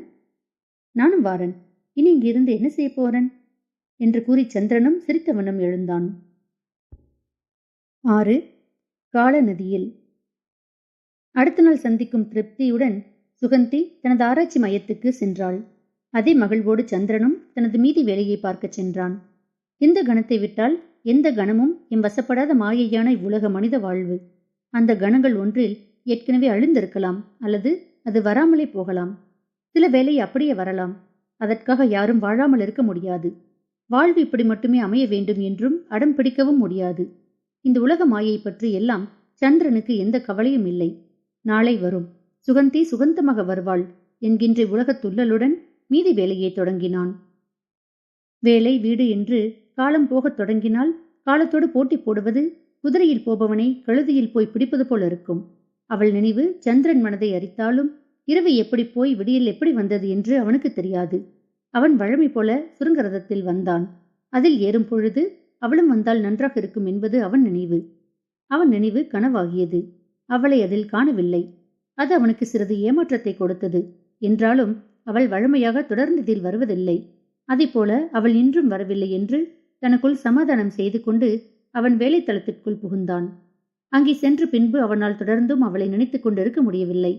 அவன் வழமை போல தனது வேலையை தொடங்கினான். அதன் பின்பு அவள் நினைவு இடைக்கிடையே வந்தாலும் வேலைப்பழு இன்று அதிகமாக இருந்ததால் நேரம் விண்ணில் போகும் கற்பனை குதிரையாக விரைவு காட்டியது. 11 மணி போல் அலைபேசியை எடுத்து பார்த்தான். அதில் ஒரு வாட்ஸ்அப் செய்தி வந்து இருந்தது. என்ன என்று எடுத்து பார்த்தான். அதில் இன்று வேலை அதிகமாக இருப்பதால் தாங்கள் பலர் தொடர்ந்தும் வேலை செய்ய வேண்டி இருப்பதாகவும், இன்று மதிய சாப்பாட்டிற்கு தன்னால் வர முடியாது என்றும், நாளை கட்டாயம் வருவதாயும் செய்தி அனுப்பியிருந்தாள். சந்திரனுக்கு முதலில் ஏமாற்றமாயிருந்தது. பின்பு தடுமாற்றமாயிருந்தது. இவள் உண்மையில் இதை தொடர விரும்புகிறாளா, அல்லது இது ஒரு பொழுதுபோக்கா? சில வேளை அவளுக்கு இதில் விருப்பம் இல்லையா? அதனாலேயே வராது இப்படி சாட்டு சொல்லுகிறாளா? அப்படியே இருக்க வேண்டும். அவளின் படிப்பிற்கும் வேலைக்கும் என்னுடைய படிப்பிற்கும் வேலைக்கும் சரி வராது என்று நினைத்திருப்பாள். அவள் நினைக்காவிட்டாலும் யாரோடாவது கதைத்திருந்தால் அவர்கள் அப்படி சொல்லி இருப்பார்கள். அவளிடம் இருப்பது மனம், சித்தம் அல்ல. அது கலங்கி இருக்கும். இது எதிர்பார்த்ததே. இதற்காக எல்லாம் கவலைப்பட முடியாது. இப்படி 1000 வருகிறது, 1000 போகிறது. அதற்காக எல்லாம் கவலைப்பட்டு கொண்டு இருக்க முடியாது என்று எண்ணியவன் நேரத்தை பார்த்தான். மதிய சாப்பாட்டிற்கான நேரமாகிவிட்டது. நல்ல காலம், சாப்பாட்டை கட்டி கொண்டு வந்தது. அல்லது அதற்கும் வீண் செலவேற்பட்டிருக்கும் என்று எண்ணிய வண்ணம் அவன் சாப்பிட புறப்பட்டான். மனித வாழ்வில் எதிர்பார்த்தது எல்லாம் நடந்து விடுவதில்லை. அப்படி நடந்தால் வாழ்வில் எந்த சுவாரஸ்யமும் இருக்காது. வாழ்க்கை என்பதே எப்படி அது நாளை இருக்கும் என்பது முழுமையாக மனிதனுக்கு விளங்காததில் புதைந்து கிடக்கிறது. அதை விளங்கிக் கொண்டதாய் பலர் நினைக்கிறார்கள். அது நினைவல்ல, கனவு என்கின்ற ஞானம் சிலருக்கு மட்டுமே விரைவாக அனுபவமாய் கிடைக்கும்.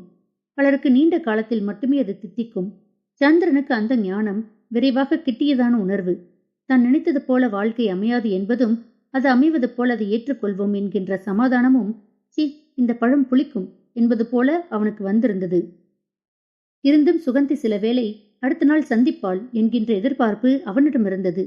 ஆனால் அது நடக்கவில்லை. அதன் பின்பே இந்த ஞானம் இன்னும் வலுவானது. அதன் பின்பு அவன் அவளை பற்றி சிந்திப்பதை குறைக்க வேண்டும் என்று எண்ணினான். அதற்கு மாறாக அவளை பற்றிய சிந்தனை அவனுக்கு கட்டுப்படாது அதிகமாகியது. அவனுடைய வேலைக்கு அது இடைஞ்சலாக இருப்பது அவனுக்கு கோபத்தையும் வெறுப்பையும் தந்தது. மனது அதை தருவது பற்றி கோபம் வந்தாலும் அவள் மீது இன்னும் அவனுக்கு ஒருவித மோகம் அடங்காது கிடந்து துடித்தது. எது எப்படி இருந்தாலும் அவள் அலைபேசியில் தொடர்பு கொண்டிருக்கலாம். அவள் ஏன் அப்படி செய்யவில்லை என்பது அவனுக்கு விளங்கவில்லை. அவளுக்கு தானே தொடர்பு கொண்டு கேட்பதற்கு விருப்பமாக இருந்தாலும் அப்படி செய்தால் அவள் தன்னை மிகவும் மட்டமாக நினைப்பாள் என்கின்ற எண்ணத்தினால் அவன் இதுவரை அப்படி செய்யவில்லை. ஆனால் இனியும் அப்படி கௌரவம் பார்க்க வேண்டுமா என்கின்ற கேள்வி அவனிடம் இப்போது எழுந்தது. அவன் அலைபேசியை எடுத்து அவள் என்னுடன் தொடர்பு கொண்டான். அப்போது அவனுக்கு மீண்டும் ஒரு அதிர்ச்சி ஏற்பட்டது. அதில் அவனுக்கு கிடைத்த தகவல் அவள் தொடர்பு எல்லையில் இல்லை என்கின்ற தகவல் மட்டுமே. அது மேலும் அவனுக்கு வேதனையை தந்தது. அவன் வெறுப்போடு அலைபேசியை பார்த்தான். அதை தூக்கி எறிய வேண்டும் போல் இருந்தாலும் அவன் அப்படி செய்யவில்லை. அது ஒரு ஐபோன். அதை சுழற்றி எறியும் கற்பனாவாதி அவன் இல்லை.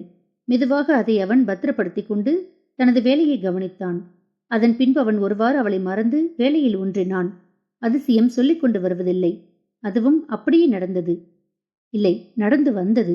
அதுவும் இவனை நோக்கி நடந்து வந்தது. இவனுக்கு முதலில் திகைப்பாக இருந்தது. பின்பு இன்ப அதிர்ச்சியாக மலர்ந்தது. அவன் ஆர்வமாக பார்த்து கொண்டு நின்றான். இவ்வளவு நேரம் இருந்த சோகம், சினம், ஏமாற்றம், தோல்வி போன்றவை அவனை விட்டு ஓட புதுவித உயிர்ப்பு சக்தி உடல் மீது ஏறியது போன்று இருந்தது. பூஞ்சலான அவன் கண்கள் சூரியனை தூக்கி அதற்குள் வைத்தது போல பிரகாசித்தன. வதனத்தில் 1000 புன்னகை பூக்கள் அழகாக மலர்ந்து மகிழ்வை காட்டியது. இருந்தாலும் ஒரு தவிப்பு. ஏன் இவள் அன்று வராது விட்டாள்? இப்போது என்ன சொல்லப் போகிறாள் என்கின்ற பல கேள்விகள் மனதை குடையும் மகத்தான தவிப்பாக இன்னும் அடங்காது அரித்தது. சரி, அவளோடு கதைத்தால் எல்லாம் தெரிந்து கொள்ளலாம் என்று அவள் கடக்க வேண்டிய கணத்திற்காய் அவன் காத்திருந்தான். வந்தவள் ஆர்வத்தோடு தானே திருவாய் மலர்ந்தருளினாள். என்ன கடுமையான வேலை போல இருக்குது? எனக்கு கடுமையான வேலையோ இல்லையோ, உங்களுக்கு நேரம் இல்லை போல. சொல்லுங்க. வேண்டாம், விடுங்க. நீங்க சொன்னா தொடர்ந்து கதைக்கலாம். இல்லை, உங்களுக்கு ஃபோன் பண்ணினேன், தொடர்பு இல்லை என்றுச்சுது. அதுதான் நீங்கள் எனக்கு தூரத்தில் நிற்கிறீர்கள் என்று விட்டுட்டேன். நீங்கள் தான் தூரத்தில் நிற்கிறீர்கள். நான் ஃபோன் பண்ணாமல் இருக்கிறதென்றா அதுக்கு ஒரு காரணம் இருக்கத்தானே செய்யும். அதை யோசிக்க மாட்டியலா? ஆஹா, அப்படி என்ன காரணம்? நாங்களும் தெரிஞ்சு கொள்ளலாமா? நீங்கள் தான் நம்ப இல்லையே. பிறகு என்னத்துக்கு உங்களுக்கு அதை சொல்லுறது? உறவுக்கு அடிப்படையில் நம்பிக்கைதான். அது இல்லையென்றா கதைக்கிறதே வேஸ்ட். நீங்க சொல்றது சரி, உறவுக்கு அடிப்படையில் நம்பிக்கைதான். சாரி, தயவு செய்து இப்போ உங்களோட காரணத்தை சொல்லுங்க. என்னுடைய டெலிஃபோன் தவறுதலா தண்ணிக்கு விழுந்து போச்சுது. நான் என்ன செய்ய முடியும்? நேற்று மத்தியானம் நான் இங்க வந்து உங்களை தேடி பார்த்தேன். உங்களை காண இல்ல. ப்ரொஃபசர் ஒரு வேலையை முடிக்க வேணும் என்று என்னுடன் நின்று கொண்டார். அப்ப நான் எப்படி அடிக்கடி வர முடியும்? அதாலதான் வர முடியல. அப்படி கூட நான் வரைக்கு நீங்க இல்ல. நின்றிருந்தா அப்பவே அதை சொல்லி இருப்பேன். ஓகே ஓகே, நான் ஒத்துக்கொள்ளுறேன். சாரி. பரவாயில்ல, இன்னைக்கு லஞ்ச் டைம் சந்திப்போம். மறந்துடாதீங்க. புது ஃபோன். அவள் அலைபேசியை காட்டினாள். பின்பு அவனை பார்த்து, திரும்ப ஒருக்கா உங்களோட நம்பர் சொல்லுங்க என்றாள். ஓ, அவன் மீண்டும் எண்களை கூறினான். தேங்க்ஸ். சரி, நான் அப்ப வாரன். மறந்துடாம லட்சுக்கு வாங்க. நிச்சயம். அவள் சிரித்துக் கொண்டு சென்றாள். சந்திரனுக்கு மனம் குளிர்ந்து அமைதியாகியது. அவள் சொன்னதில் அர்த்தமுள்ளதாகவே தோன்றியது. நம்பிக்கையே உறவுக்கு அடிப்படை. அது இல்லாவிட்டால் எந்த உறவும் நிலைக்காது. உறவில் உள்ள நம்பிக்கையை உரமான நிரூபணமாகும் காரணமில்லாது கைவிடக்கூடாது. அந்த உண்மை இன்று சந்திரனுக்கு முழுமையாக விளங்கியது. அவன் சுகந்தியை காணவில்லை என்றாலும் பொறுத்திருப்பான். ஆனால் அலைபேசியில் தொடர்பு கொள்ள முடியவில்லை என்ற உடனேயே அவனது மனது கலவரமடைந்து விட்டது. இனியாவது தான் கவனமாக இருக்க வேண்டும் என்று எண்ணினான். இந்த சந்தர்ப்பத்திலும் நிரூபணமாகாத சொற்களை இழக்கக்கூடாது. அப்படி செய்தால் இப்படி தலை குனிய வேண்டி வரும் என்கின்ற உண்மை அவனுக்கு விரிவாக விளங்கியது. சந்திரனால் மேற்கொண்டு அங்கு நின்று சிந்திக்க முடியவில்லை. ஒன்று, வேலையை பார்க்க வேண்டும். வேலை செய்யும் போது கவனமாக இருக்க வேண்டும். மனிதர்களில் இயந்திர முறிசிவிட்டால் அவ்வளவே. வேலையும் போய் அதனால் வாழ்வும் போய்விடும். அந்த உண்மை விளங்கினவனாய் தனது கவனத்தை வேலையில் செலுத்தத் தொடங்கினான். அதன் பின்பு எப்படி நேரம் போனதோ அவனுக்கு தெரியவில்லை. மற்றைய பகுதிக்கு செல்ல வேண்டிய நேரம் வந்துவிட்டது. தனது இயந்திரத்தை அவன் திருப்பினான். 7. காதலாகி. மதிய சாப்பாட்டிற்கு சொல்லி வைத்தது போலவே சுகந்தி வந்திருந்தாள். சந்திரனும் அப்படியே வந்ததில் அவளுக்கு மாறி நதியாக பாயும் சந்தோஷம். சாப்பாட்டை எடுத்துக்கொண்டு அவர்கள் அமைதியான இடம் பார்த்தார்கள். அமைதிக்கும் அந்த உணவகத்துக்கும் ஒரு சம்பந்தமும் கிடையாது. ஒருவாறு சுவரோரமாக இருந்த மேசை ஒன்றில் அவர்கள் அமர்ந்தனர். அதன் பின்பு சுகந்தி அவனை பார்த்து, நீங்க ஏன் இவ்வளவு காலமும் தனியே இருந்தனியல் என்று கேட்டாள். உங்களை பார்க்க வேணும் என்று விதி இருந்திருக்க வேணும். பகடியை விடுங்க, உண்மையான காரணத்தை சொல்லுங்க என்று கூறி அவள் கண்ணை சிமிட்டிச் சிரித்தாள். இல்ல, நிறைய வீட்டு பிரச்சனைகள் இருந்துச்சுது. அதோட அது இது என்று ஏதாவது ஒரு காரணம் வந்து தட்டி கழிச்சு கொண்டே போயிட்டுது. இனியும் இப்படியே இருந்தா கடைசி வரையும் தனியே இருக்க வேண்டி வந்துடும் என்ற ஒரு பயமும் இப்ப நிறைய வந்திருக்குது. அதுக்கெல்லாம் ஒரு வழியை கண்டுபிடிக்க வேணும் தானே. அப்ப தனியே இருக்க வேணும் என்ற பயத்துலதான் என்னோட கதைக்கிறியல் என்றீர்களா? அப்படி மடக்காதீங்க. பயத்துல கதை வராது என்று நினைக்கிறீங்களா? அது சரி, நீங்க ஏன் இவ்வளவு காலமும் இப்படியே இருந்துட்டியல்? அதை சொல்லுங்க பாப்போம். கதையை மாத்தாதீங்க. எனக்கு கல்யாணத்தை பற்றி நினைக்கவே நேரம் கிடைக்கல. படிப்புல அவ்வளவு விசியா? முதல் லட்சியத்துல, பிறகு படிப்புல அப்படியே காலம் போயிட்டது. விளங்க இல்ல. படிப்பு சரி, அது என்ன லட்சியம்? படிப்பு தானே லட்சியம் இல்லையே. அப்படி இல்லை. அப்படியேண்டா?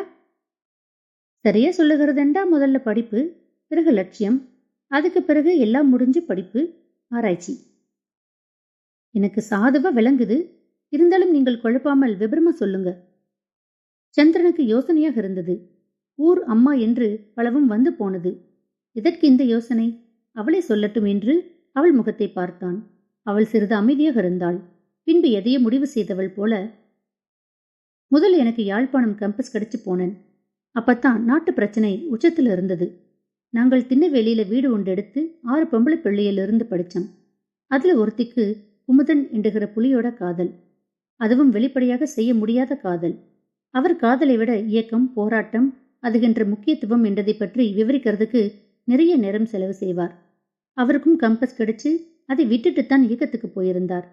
இப்படியே இதையெல்லாம் கேட்க கேட்க நாங்கள் எல்லாம் உணர்ச்சியே இல்லாத சுயநலம் பிடிச்ச ஜடங்களா வாழ்றதா என்று எனக்கு உள்ளேயும் ஒரு கேள்வி எழுந்துச்சுது. அது சுடராகி அணைய மறுத்துச்சுது. அதுக்கு பதில் அது காட்டு தீயாட்டம் மனதை எல்லாம் தின்ன தொடங்கிடுது. அதே நேரம் எங்கட குடும்பம், அதுகின்ற கௌரவம், கட்டுப்பாடு என்ற பயமும் அதுக்கு தடை போட பார்த்துச்சுது. ஆனாலும் கொடுமைகளை பார்க்க பார்க்க, கோரங்களை கேட்க கேட்க எந்த பிரயோஜனமும் இல்லாமல் அவங்களுக்கு பலியாகிறதுலையும் ஏதாவது செய்து போட்டு சாகலாம் என்ற மாதிரி மனம் திரும்பிட்டது. பிறகு என்ன, குமுதன் தானே மிச்சத்துக்கு இருந்தார். நான் அவருடைய லவர் வினோ, தேவகி, மாலினி என்று இன்னும் 2 பொம்பளை பிள்ளையில் என்று எல்லோரும் படிப்பை விட்டுட்டு ரெய்னிங் செய்ய வன்னிக்கு போனோம். இதை சொல்லி முடிக்கும்போது சுகந்தியின் கண்கள் கலங்கியிருந்தன. அதை பார்க்க சந்திரனுக்கு சங்கடமா இருந்தது. அவன் பேசாது அமைதி காத்தான். அவளும் சிறிது நேரம் மௌனம் காத்தாள். பின்பு, இயக்கத்துக்கு போனது சரி என்கிறதுல எனக்கு எந்த சந்தேகமும் கிடையாது. ஆனா கடைசியில் இப்படி போராட்ட முடியும் என்றும் அதில் நாங்கள் எல்லாத்தையும் இழக்க வேண்டி வரும் என்றும் நான் ஒரு நாளும் எதிர்பார்த்திருக்கேல்ல. சுகந்தி என்ன நினைத்தாலோ கண்களால் பளிங்கு முத்துக்கள் வழிய கைகளால் அவசரமாக அவள் முகத்தை பொத்திக் கொண்டாள். இருந்தும் அவள் விசும்பல் அவனுக்கு கேட்டது. எதனால் இது என்பதை அவனால் முழுமையாக விளங்கிக் கொள்ள முடியவில்லை. அவன் சாதாரணமாகவே எண்ணி, இது எல்லோருக்குமான விதிதானே, இதுக்கு ஏன் நீங்கள் கவலைப்படுறீர்கள்? கவலைப்பட்டு இப்ப என்ன செய்கிறது? அதெல்லாம் நடந்து முடிச்ச கதைதானே என்றான். விடுங்க, நாங்கள் நாளைக்கு கதைப்போம், இப்ப வேண்டாம். ரைமோ ஆச்சது சரியா? ஒரு பிரச்சனை இல்லை, நாளைக்கு கதைப்போம். அவள் மிகவும் கவலையாக எழுந்து சென்றாள். அதை பார்த்த சந்திரனுக்கும் கவலையாக இருந்தது. நாட்டு பிரச்சனைக்கு ஏன் இவள் இவ்வளவு கவலைப்படுகிறாள் என்பது அவனுக்கு அப்போது விளங்கவில்லை. நாட்டு பிரச்சனையை ஒவ்வொரு மனிதரும் ஒவ்வொரு மாதிரி பார்ப்பார்கள். அதற்கு ஏற்ப அவர்கள் உணர்வுகள் இருக்கும். அவளது உணர்வு இப்படி இருக்கிறது, பரவாயில்லை, பார்த்து கொள்ளலாம் என்று நினைத்துக்கொண்டு சந்திரன் தனது வேலையை மீண்டும் தொடங்கச் சென்றான். 8. மீண்டும். அடுத்த நாள் அந்த பெரிய உணவகத்திலிருந்து சாப்பிடாது அதற்கு முன்பாக இருக்கும் சாப்பாட்டு அறைக்கு வருமாறு சுகந்தி சந்திரனுக்கு செய்தி அனுப்பியிருந்தாள். அது ஒரு சிறிய சாப்பாட்டறை. அதற்குள் குடி வகைகள், உணவுப் பொருட்கள் என்பன குளிரூட்டப்பட்ட இயந்திரத்தில் உண்டு. பணம் போட்டு அவற்றை எடுத்துக்கொள்ள முடியும். அங்கிருந்து சாப்பிடுவதற்கு பல மேசைகளும் கதிரைகளும் உண்டு. அதிகமான ஆட்கள் அங்கு வருவதில்லை. ஆனால் எப்போதும் அங்கு பொதுவாக அமைதியாகவே இருக்கும். ஏன் அதை தான் முதலில் யோசிக்கவில்லை என்பதில் சந்திரனுக்கு சிறிது வெட்கமாக இருந்தது. அடுத்த நாள் அவள் சாப்பாடு கட்டிக்கொண்டு வருவதாய் செய்தி அனுப்பியதால் சந்திரனும் சாப்பாடு கட்டிக்கொண்டே வந்தான். அவள் நேற்று கதைத்ததிலிருந்து அவனுக்கு மனது அமைதி இல்லாமல் அலைப்பாய்ந்தது. எங்கள் சமுதாயம் பெரிதாக மாறவில்லை என்பது அவன் எண்ணம். அதற்கு சந்திரனின் அம்மாவை சாட்சி என்பது அவனுக்கு நன்கு தெரியும். அம்மா தன் நாட்டை விட்டு புறப்படும் போது எப்படி இருந்தாரோ இன்றும் அப்படியே இருக்கிறார் என்பது அவன் எண்ணம். அம்மா மாத்திரமில்லை, அவனது அநேக உறவினர்களும் அப்படியே இருக்கிறார்கள் என்பதை அவன் நாட்டிற்கு போய் அவர்களோடு கதைத்த பொழுது, தொலைபேசியில் அவர்களோடு கதைத்த பொழுது நன்கு அறிந்து கொண்டான். மதிய சாப்பாட்டிற்கான நேரம் வந்ததால் எதிர்பார்ப்போடு சந்திரன் சாப்பாட்டு அறையை நோக்கி நடந்தான். சுகந்தியும் அதை நோக்கி வந்தாள். இருந்தாலும் அவளுக்கு இது வேண்டுமா என்கின்ற தயக்கமாக இருந்தது. மீண்டும் ஒருமுறை வேண்டாம் என்று கடந்த அனைத்தையும், வாழ்வதான வேதனை தரும் அனுபவம் எதையும் மறைக்கக்கூடாது. நட்பென்றாலே மறைக்க முடியாது. நட்பிற்கு மேல் செல்வது என்றால் எப்போதும் ஒரே மனதாக கொட்டி தீர்த்து உறவை சீர்படுத்துவது உத்தமம் என்பது அவள் கருத்து. அதில் அவளுக்கு எந்த தடுமாற்றமும் கிடையாது. ஆனால் அதை எப்படி சொல்லி முடிப்பது என்பதே அவள் வேதனையாகவும் சோதனையாகவும் சவாலாகவும் இருந்தது. கேட்ட பின்பு சந்திரன் என்ன சொல்வான் என்பது சுகந்திக்கு தெரியாது. எதுவாக இருந்தாலும், என்ன வேதனை என்றாலும் நான் அதை சொல்லி அவன் சொல்வதையும் கேட்க வேண்டும் என்று முடிவு செய்தவளாய் அவள் அங்கே சென்றாள். உள்ளே சென்றபோது சந்திரன் அவளுக்காக காத்து கொண்டிருந்தது அவளுக்கு ஒரு விதமான நம்பிக்கையை தந்தது. அவளும் சிரித்த வண்ணம் சென்று அவன் அருகே இருந்தாள். இது நல்ல அமைதியான இடமா இருக்குது, அங்க இருக்கிறதிலும் இது நல்ல இடமா இருக்கும் என்று நான் பிறகுதான் யோசிச்சேன் என்றாள் சுகந்தி. உண்மைதான், நான் இதை முதல்ல யோசிக்கவே இல்லை. நீங்கள் சொன்ன பிறகுதான் எனக்கும் இந்த உண்மை உரைச்சது. சரி, நீங்கள் எப்போ நோர்வேக்கு வந்தீங்கள்? நான் 87 பிப்ரவரியில் இங்க வந்துட்டேன். ஓ, நிறைய காலம். அப்ப ஏன் உங்களோட வாழ்க்கையை வீணடிச்சிட்டியல்? அதுதான் நான் ஏற்கனவே சொல்லி இருந்தேனே, ஊர்ல சனம் முட்டையில மயிர் பிடுங்குற மாதிரி பார்ப்பினம். அப்ப எப்படி ஒரு வாழ்க்கை அமையும் சொல்லுங்க பாப்போம். அதோட எனக்கு பொறுப்புகளும் இருந்துச்சுது. அதை விட அம்மாவுக்கு கொஞ்சம் எதிர்பார்க்கும் கூட. உங்களோட அம்மா நிறைய சீதனம் எதிர்பார்ப்பாங்களோ? சீதனத்தை விட மற்றைய நொட்டையால் அதிகமா பார்ப்பா. இப்ப அவவும் அழுத்து போயிட்டேன்னு நினைக்கிறேன். இனி பெருசாவா அப்படி இருக்க மாட்டேன்னு நினைக்கிறேன். ஆனா எதுவும் திடமா சொல்ல முடியாது. அப்போ 50-50 தான் என்றியல்? சி, அப்படியெல்லாம் இல்லை. நீங்க பயப்படாதீங்க. சரி, நீங்கள் உங்களோட கதையை விருப்பமென்றா தொடருங்க. எனக்கு உண்மையில் அந்த கதையை தொடர விருப்பம் இல்லை. அது திரும்பவும் என்னை துடிக்க வைக்கிறதா இருக்கும். சரி, அப்படி என்ற வேண்டாம். இறந்த காலத்தை கேட்டு அதை நாங்கள் இனி என்ன திருத்தியே எழுத முடியும்? நீங்கள் சொல்றது உண்மை. ஆனால் உறவு என்று வந்தால் அதையும் அறிஞ்சுக்கிறது முக்கியம். அப்படி என்றால்தான் தேவையில்லாத பிற்கால அதிர்ச்சிகள் வராமல் தடுக்கலாம். என்ன சொல்ல வாரீங்கள்? அதை சொல்லத்தான் வேணும் என்றரன். ஆனா சொல்ல வெளிக்கிட்டா மனசு வலிக்கும் என்று நினைக்க பயமா இருக்குது. அந்த வேதனைய, அவமானத்தை, வலிய அனுபவிச்சவை தவிர மற்றவுக்கு முழுசா தெரியாது. அதை அனுபவிக்கிறவைக்கு மட்டுமே அந்த வலியின்ற கொடுமை நிச்சயமா தெரியும். உண்மை. எனக்கு பிரச்சனை இல்லை. நீங்கள் விருப்பம் இல்லாட்டி சொல்லாமல் விடலாம். இல்ல, நான் சொல்லுறேன். எல்லாத்தையும் அறிஞ்சு தெரிஞ்சு ஒரு உறவு உருவாக வேணும். அப்பத்தான் அது நிலைக்கும். பிறகு வாழ்க்கையில மிஸ் அண்டர்ஸ்டாண்டிங் வராம இருக்கும். நான் எந்த மிஸ் அண்டர்ஸ்டாண்டிங்குக்கும் இடம் கொடுக்க விரும்பல. விளங்குது. நீங்கள் உங்களோட விருப்பப்படி உங்களுக்கு எது வசதியா இருக்குதோ அதை செய்யுங்க. நாங்களும் எல்லாரையும் போல பெருமையோட தான் வன்னிக்கு போனோம். பயிற்சி செய்தோம், போராடினோம். அது எல்லோருக்கும் தெரிஞ்ச விஷயம். அதை பற்றி நான் உங்களுக்கு சொல்லிக் கொண்டிருக்க தேவையில்லை. அது உண்மை. அது எல்லோருக்கும் தெரிஞ்ச விஷயம். நீங்க சொல்லுங்க. போராடின வரைக்கும் எங்களுக்குள்ள ஒரு வெறி, ஒரு ஓர்மம் இருந்தது. நாங்கள் நாட்டிற்கு ஏதோ பிரயோசனமாய் செய்கிறோம் என்ற மன திருப்தியோட முழு மனதோட ஓர்மமா போராடினோம். ஆனா போராட்டம் நாங்கள் எல்லோரும் நினைச்ச மாதிரி நடக்க இல்லை. அது இப்படி முடியும் என்று யாரும் எதிர்பார்க்க இல்லை. திடீரென கையை தூக்க வேண்டி வரும் என்று கனவுலையும் நாங்கள் நினைக்கல. அப்படி வந்தால் சைனட் குப்பியை தவிர வேறு என்ன செய்யலாம் என்றும் தெரியாது. எங்களுக்கு சாக விருப்பம் இல்லை. சாகாமல் பிடிப்பட்டாலும் என்ன நடக்கும் என்றும் தெரியும். அப்படி என்ன நடக்கும் என்று ஒரு ஊகம் இருந்தாலும் எங்களால சாக முடியல. எல்லாத்தையும் எரிஞ்சு போட்டு நாங்களும் அப்பாவியல் போல சரணடைஞ்சோம். இயேசுவை யூதாஸ் காட்டி கொடுத்த மாதிரி எங்களை காட்டி கொடுக்க தலையாட்டிகள் இருந்தாங்கள். அவங்கள் தலையாட்டின பிறகு எங்களுக்கு இனி விடுவு இல்லை என்றது தெரிஞ்சு போச்சுது. அதற்கு மேல் சொல்ல முடியாது. சுகந்தி நிறுத்தினாள். அவள் கண்கள் சிவந்து மனது வெடித்து குமுறினாள். அதை பார்த்து கொண்டிருந்த சந்திரனுக்கு சங்கடமா இருந்தது.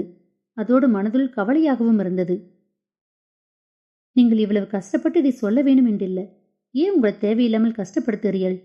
விடுங்க, ஆறுதல உதை பற்றி கதைக்கலாம். பரவாயில்ல, தொடங்கின கவலைதான் வரும். அதுக்காக இதை பற்றி சொல்லாமல் விட இயலாது. அதை சொல்லுங்க என்று அவளை ஊக்குவிக்கும் துணிவு சந்திரனிடம் இருக்கவில்லை. அதற்காக மௌனம் சாதிக்கவும் முடியாது என்பதும் அவனுக்கு விளங்கியது. அதனால் அவன் என்றான். இப்படியெல்லாம் கொடுமை நடக்கும் என்று எனக்கு நிச்சயமா தெரிஞ்சிருந்தா சைனட் குப்பியை கடிச்சிருக்கலாம். இல்லாட்டி கிரானைட்டை வெடிக்க வச்சிருக்கலாம். அப்படி நிறைய பேர் தற்கொலை செய்தவை. ஏதாவது மன்னிப்பு கிடைக்கலாம் என்று நாங்கள் முட்டாள்தனமா நினைச்சோம். ஆசையில் அற்பமா உயிர் வாழ வேண்டும் என்று நினைச்சோம். இப்படி உயிர் வாழ தப்பி ஓடினதுக்காய் புலியில் கட்டி வச்சு அடிச்சதும் தெரியும். தெரிஞ்சும் உயிர் வாழ வேண்டும் என்று ஆசையா இருந்துச்சுது. சரணடைஞ்ச பிறகு சித்திரவதை செய்யலாம் என்ற பயம் எப்பவும் இருந்துச்சுது. ஆனா இப்படி எங்களை ஒரு இடத்துல அடைச்சு வச்சு கொடிய மிருகங்கள் கூட கனவுலும் நினைக்காதத வக்ரம் பிடிச்ச சிங்கள இராணுவ மிருகங்கள் நித்தமும் தாங்கள் நினைச்ச நேரமெல்லாம் வந்து தனியாத வெறியோட. அவள் மேற்கொண்டு சொல்ல முடியாது விம்மி விம்மி அழுதாள். சந்திரனுக்கு அவளை கட்டி அணைத்துக் கொள்ள வேண்டும் போல இருந்தது. அப்படி செய்வதை யாராவது தமிழ் ஆட்கள் பார்த்து கொண்டு சென்றால் அது தப்பான செய்தியாக பரவிவிடும் என்பதை அறிந்து அந்த எண்ணத்தை கைவிட்டான். சில வேளை அது சுகந்திக்கு கூட பிடிக்காமல் இருக்கும் என்கின்ற எண்ணமும் அவனிடம் இருந்தது. நீங்கள் முழுவதையும் சொல்ல வேண்டிய அவசியம் இல்லை. நான் உதை பற்றி கேள்விப்பட்டிருக்கிறேன். நான் உதையெல்லாம் பெரிய விஷயமா நினைக்க இல்லை. ஆனா எங்கட சமுதாயம் அப்படி இல்லை. என்ன நிலைமையில நடந்தது என்பதை பற்றி நினைக்காமல் வாய்க்கு வந்த மாதிரி கதைக்குங்கள். அதுதான், எதையும் தொடங்க முதல் நான் இதுல கிளியரா இருக்கணும் என்று நினைச்சேன். அது சரி. உங்களுக்கு பிரச்சனை இல்லை என்றா ஊருல கதைச்சு பார்க்கிறேன். குறிப்பு கிரிப்பு என்று திரும்பவும் குழப்பாமல் இருந்துச்சுன்னு என்றா அதுவே பெரிய விஷயமா இருக்கும். நானும் அப்படித்தான் நினைக்கிறேன். அதுக்கெல்லாம் நேரம் செலவு செய்ய தேவையில்லை. நீங்க எதுக்கும் ஊருல கதைச்சு பாருங்க. அநேகமா இந்த விஷயம் பலருக்கும் தெரியும். இது ஒன்று மூடி மறைக்கிற விஷயம் இல்லை. அதால நீங்களும் மறைக்காமல் சொல்லுங்க. அப்பத்தான் பின்னுக்கு யாரும் எதுவும் சொல்ல மாட்டினம். பிறகு இதுல சிக்கல் வராம இருக்கும். எனக்கும் அது விளங்குது. எதுக்கு முதல்ல நாங்கள் முயற்சிப்போம். சரி, ரைமாவது, நான் போக வேணும். நானும் தான். ஊருக்கு கதைச்ச பிறகு மெசேஜ் பண்ணுங்க, சந்திப்போம். அதுவும் சரிதான். நான் கதைச்சு போட்டு மெசேஜ் பண்ணுகிறேன். 9. மாறாத மனிதர்கள். ஹலோ அம்மா. சந்திரனி, நீ ஃபோன் பண்ணவா என்று நினைச்சிருந்தேன். எப்படி இருக்கிறாய்? சுகமா இருக்கிறதா? நீ ஒழுங்கா சாப்பிட்றாய்? இல்லை, ஒழுங்கா சாப்பிட வேணும், சரியே? அதெல்லாம் நான் ஒழுங்கா சாப்பிடுறேன். நான் என்ன சின்ன பிள்ளையே நீங்கள் புத்திமதி சொல்ல? காடு வாவா என்ற வயது வரப்போகுது. நீங்கள் உங்களோட புதினத்தை சொல்லுங்க. முதல் ஒன்ற வாயை கழுவிடா. என்ன கதை கதைக்கிறா? சரி, அதை விடு. இனி மேலைக்கு இப்படி கதைக்காதே. இன்று என்னடா புதினம்? இப்ப நான் நல்லா இருக்கிறேன். ஊர்தான் கெட்டுப்போய் கிடக்குது. கள்ளர் காடா, வாழ்வெட்டு, கத்தி குத்து, தூள் அடிச்சு போட்டு தூங்குறதுகள் என்று எல்லாம் அலங்கோலமே அழியுதுங்கள்.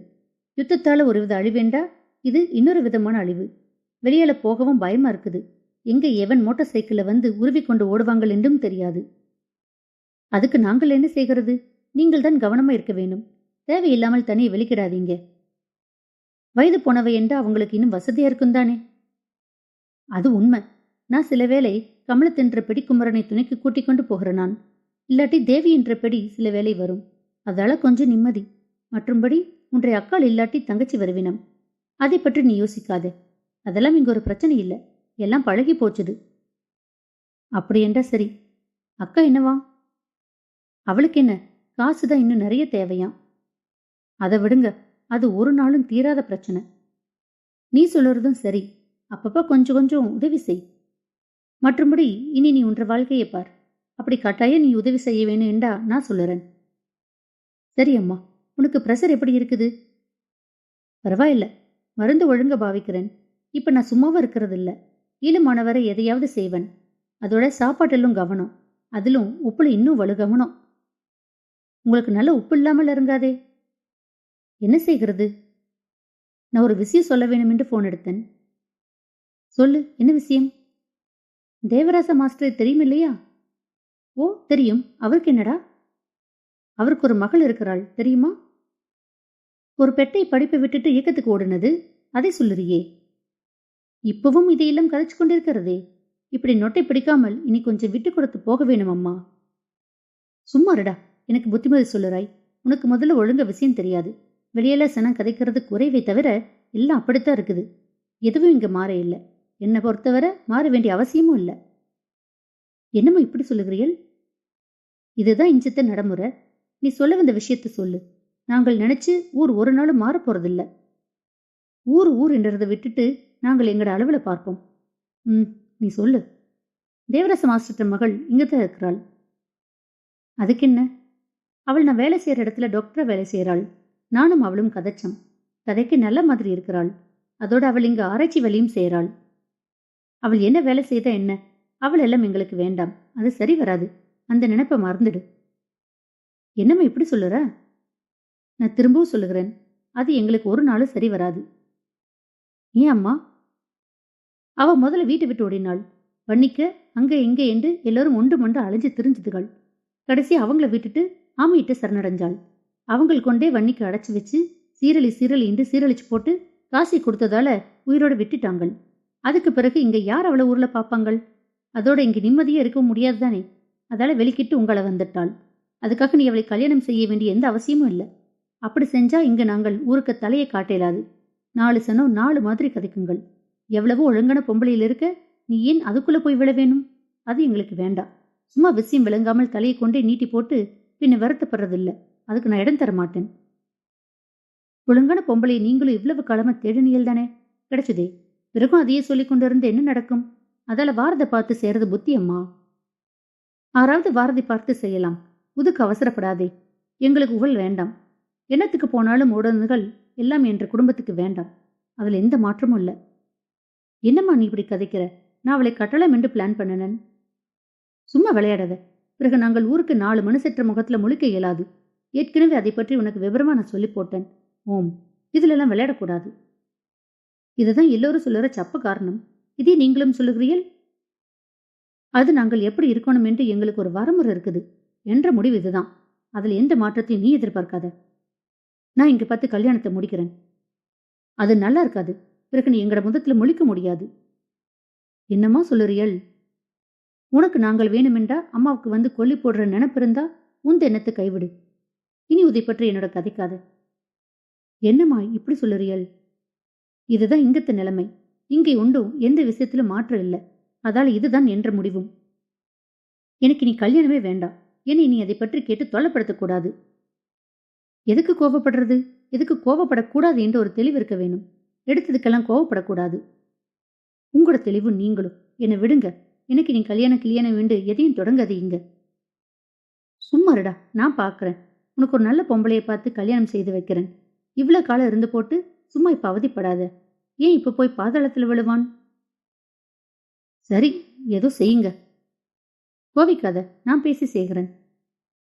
சரி, நான் வைக்கிறேன். அவசரப்படாத, 2 கிழமை கழிச்சு ஃபோன் பண்ணு. சரி. சந்திரன் அலைபேசியை துண்டித்தான். மனதும் இரண்டாக துண்டாடப்பட்டது போல வேதனையாக இருந்தது.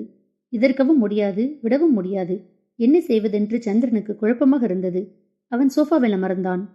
சுகந்தி எவ்வளவு நல்ல பெண் என்கின்ற எண்ணமும் அவளின் படிப்பு, வேலை, தோற்றம் ஆகிய அனைத்தும் அவனை புயலாக குழப்பியது. சுகந்தியோடு உறவு தொடர்ந்தால் தொப்புள் குடி உறவு இல்லை என்றாகும். அப்படி ஒரு நிலை வருவதை அவனால் நினைத்து பார்க்க முடியவில்லை. அவனுக்கு சோஃபாவில் இருக்கவே பிடிக்கவில்லை. நெஞ்சு வலிப்பது போல இருந்தது. தனி மனித சுதந்திரத்தை பிணைக்கும் உறவுகள். அதை என்ன அவனுக்கு வெறுப்பாக இருந்தது. அவன் எழுந்து சென்று படுக்கையில் விழுந்தான். அவன் கடைக்கண்கள் வற்றாத ஆறாக மனம் ரணத்தோடு கரைந்தது. அடுத்த நாள் எழுந்தபோது அவனுக்கு வேலைக்கு போகவே பிடிக்கவில்லை. பிடிப்பது பிடிக்காதது வேறு, பொருளாதார பிடி வேறு. அதற்கு எந்த சாட்டும் சொல்லி தப்பிக்க முடியாது. என்னவாக இருந்தாலும் தன் வேலைக்கு செல்ல வேண்டும் என்பதால் வேறு வழியின்றி எழுந்து வேலைக்கு புறப்பட்டான். அப்படி புறப்பட்டாலும் மனதிற்குள் வேதனையாக இருந்தது. சுகந்திக்கு என்ன பதில் சொல்வது? இன்று அவளை சந்திப்பதா அல்லது சந்திக்காது விடுவதா? சந்தித்தால் என்ன சொல்வது? சந்திக்காது விட்டால் அவள் என்ன நினைப்பாள்? என்ன முடிவு செய்வாள்? எது செய்தாலும் பாதிப்பு வரப்போகிறது. ஆனால் அதில் எது நியாயமான, துணிவான முடிவு? அதையே நான் செய்ய வேண்டும். அப்படியென்றால் இன்று சந்திக்க முடியுமா என்று செய்தி அனுப்ப வேண்டும். அப்படி அனுப்பினாலே அவள் வருவாள். அப்படி செய்தி அனுப்ப அவனுக்கு மனதில் தயக்கமாக இருந்தது. இருந்தாலும் அதை செய்ய வேண்டும் என்பது அவனுக்கு விளங்கியது. அவன் அலைபேசி எடுத்து இன்று மதிய சாப்பாட்டின் போது சந்திக்கலாமா என்று கேட்டு தகவல் அனுப்பினான். அதற்கு அவள் தன்னால் 12 மணிக்கே வர முடியும் என்று தகவல் அனுப்பியிருந்தாள். அதற்கு மறுமொழி அனுப்பிவிட்டு தனது வேலை தளத்தை நோக்கி அவன் சென்றான். அன்று அவன் மனது அமைதியின்றி துடித்தது. சொல்லாமல் விட்டுவிடலாம். ஆனால் அது பண்பல்ல. அது ஒரு வகையான ஏமாற்று வேலை. தன்னால் அப்படியான ஏமாற்று வேலை செய்ய முடியாது என்று அவனுக்கு நன்கு தெரியும். அதனால் என்ன வந்தாலும் இன்று அவளை சந்திக்க வேண்டும் என்பதற்கு மனது பின் இழுத்தாலும் அதையும் மீறி சந்திப்பதாய் முடிவு செய்து கொண்டான். நேரம் நெருங்கியது. மனதில் அவளை சந்திக்கும் துணிவு இல்லாது போயிருந்தது. தயக்கம் தலைமேல் குந்தியது போல உடல் அசைய மனம் மறுத்தது. ஆனால் இதிலிருந்து தப்பிப்பது தப்பு என்பதும் விளங்கியது. அவன் தயக்கத்தோடு சென்றான். அவன் சென்றபோது அவள் ஏற்கனவே அங்கு வந்து விட்டாள். அவளை பார்க்கவே அவனுக்கு தயக்கமாக இருந்தது. இருந்தும் எதுவும் செய்ய முடியாதவனாய் சென்று அவள் இருந்த நாட்களுக்கு முன்பிருந்த நாட்களில் அமர்ந்தான். அகத்தின் அழகு முகத்தில் தெரியும் என்பார்கள். அது யாருக்கு பொருந்துகிறதோ இல்லையோ, சந்திரனுக்கு நன்கு பொருந்தி இருந்தது. அதை அவள் அவனை பார்த்து அப்படி கேட்டபோது மேலும் நன்கு உணர்ந்து கொண்டான். சந்திரன் மேசையில் அமர்ந்த உடனேயே அவனை பார்த்து அவள், என்ன முகம் பேய் அரைஞ்ச மாதிரி இருக்குது என்று கேட்டாள். சந்திரனால் அதற்கு எப்படி பதில் சொல்வது என்று விளங்கவில்லை. அவன் ஏற்கனவே குழம்பி போயிருந்தான். அதை மேலும் குழப்புவது போல இருந்தது அவள் கேள்வி. சந்திரன் தன்னை சமாளித்துக் கொண்டு, அப்படியே இருக்குது என்று வழிந்தான். வழியாதீங்க, உண்மையான பதில சொல்லுங்க. நான் வழியே இல்லை, ஆனால் மன வருத்தத்தில் இருக்கிறேன். மன வருத்தமா? என்ன மன வருத்தம்? அதை எப்படி நான் சொல்லுறது என்றுதான் தவிக்கிறேன். ஏழு வேண்டா, விருப்பம் வேண்டா சொல்லுங்க, இல்லாட்டி விடுங்க. அதை சொல்லியே ஆக வேணும். அப்ப சொல்லுங்க. என்ன இவ்வளவு தயக்கமான விஷயம்? அது நான் ஊருக்கு அம்மாவோட கதைச்சேன் என்ற உடனேயே சுகந்தியின் முகம் வாடிவிட்டது. தான் ஏன் இவ்வளவு யோசிக்கிறேன் என்பதை கண்டுபிடித்து விட்டாள் என்பது சந்திரனுக்கு விளங்கியது. அடுக்கலைக்குள் அடைந்து கிடக்க பிறந்தவள் இல்லை அவள். நாட்டுக்காக போராடி இப்போது அறிவு ஜீவிகளோடு மனிதத்துக்காய் போராடுபவள். அவளுக்கு விளங்காத எனது மன ஓட்டம் என்பது அவனுக்கு விளங்கியது. தன்னை என்ன அவனுக்கு வருத்தமாகவும் வெட்கமாகவும் கவலையாகவும் இருந்தது. இருந்தும் பெற்ற தாயை எப்படி எதிர்ப்பது? அதோடு ஊர் சுற்றம், அதனால் வரும் வருங்காலம் இன்று எல்லாம் பாதிக்கப்படுவதை அவனால் ஏற்றுக்கொள்ள முடியவில்லை. அதே நேரம் இன்று வரைக்கும் அவனால் சுகந்தியை வேண்டாம் என்று மனதளவில் ஒப்புக்கொள்ளவே முடியவில்லை. நீங்கள் சொல்ல வந்தது என்னவாக இருந்தாலும் பரவாயில்லை, சொல்லுங்க. ஊர் சனங்கள் நாங்கள் நினைக்கிற மாதிரி இல்லை. என்னுடைய அம்மாவும் தான். என்ன செய்கிறது? பெத்த தாயை என்னால் எதிர்க்க முடியாமல் இருக்குது. உயிரை கொடுத்து வளர்த்தா. இப்ப நீ வேண்டாம் என்றால்? ஆனால் உங்களையும் என்ன செய்ய முடியும்? அவன் கண்கள் கலங்க துளிகள் கண்களிலிருந்து அவனையும் மீறி உருண்டன. சுகந்தியின் கண்களின் கடையிலும் ததும்பும் கண்ணீர் துளிகள். அவள் அதை கோபத்தோடு பார்க்கவில்லை. அவனை பரிதாபமாக பார்த்தாள். சமுதாயத்தின் மேல குற்றம் சொல்லாதீங்க. எங்களுடைய உரிமைக்கு நாங்கள் தான் போராட வேணும். உண்மைதான், நான் கோழ. அப்பவும் போராட போக இல்லை, இப்பவும் என்னால போராட முடியல. அதற்கு மேல் அவள் அங்கே நிற்கவில்லை. அவள் கண்களை கண்ணீர் மீண்டும் மறைத்தாலும் மனதில் தெளிவு பிறந்திருந்தது. சிலருக்கு போராட்டம் வாழ்க்கையில் வந்து போவதுண்டு. தனக்கு வாழ்க்கையே போராட்டமானதை அவள் விளங்கிக் கொண்டாள். அதற்காக போராட அவள் தயாரானாள். இருந்தும் சந்திரனை எண்ணும்போது அவளது நெஞ்சு ரணமாக வலித்தது. இத்துடன் இந்த குறுநாவல் முடிவடைந்தது. நன்றி, வணக்கம்.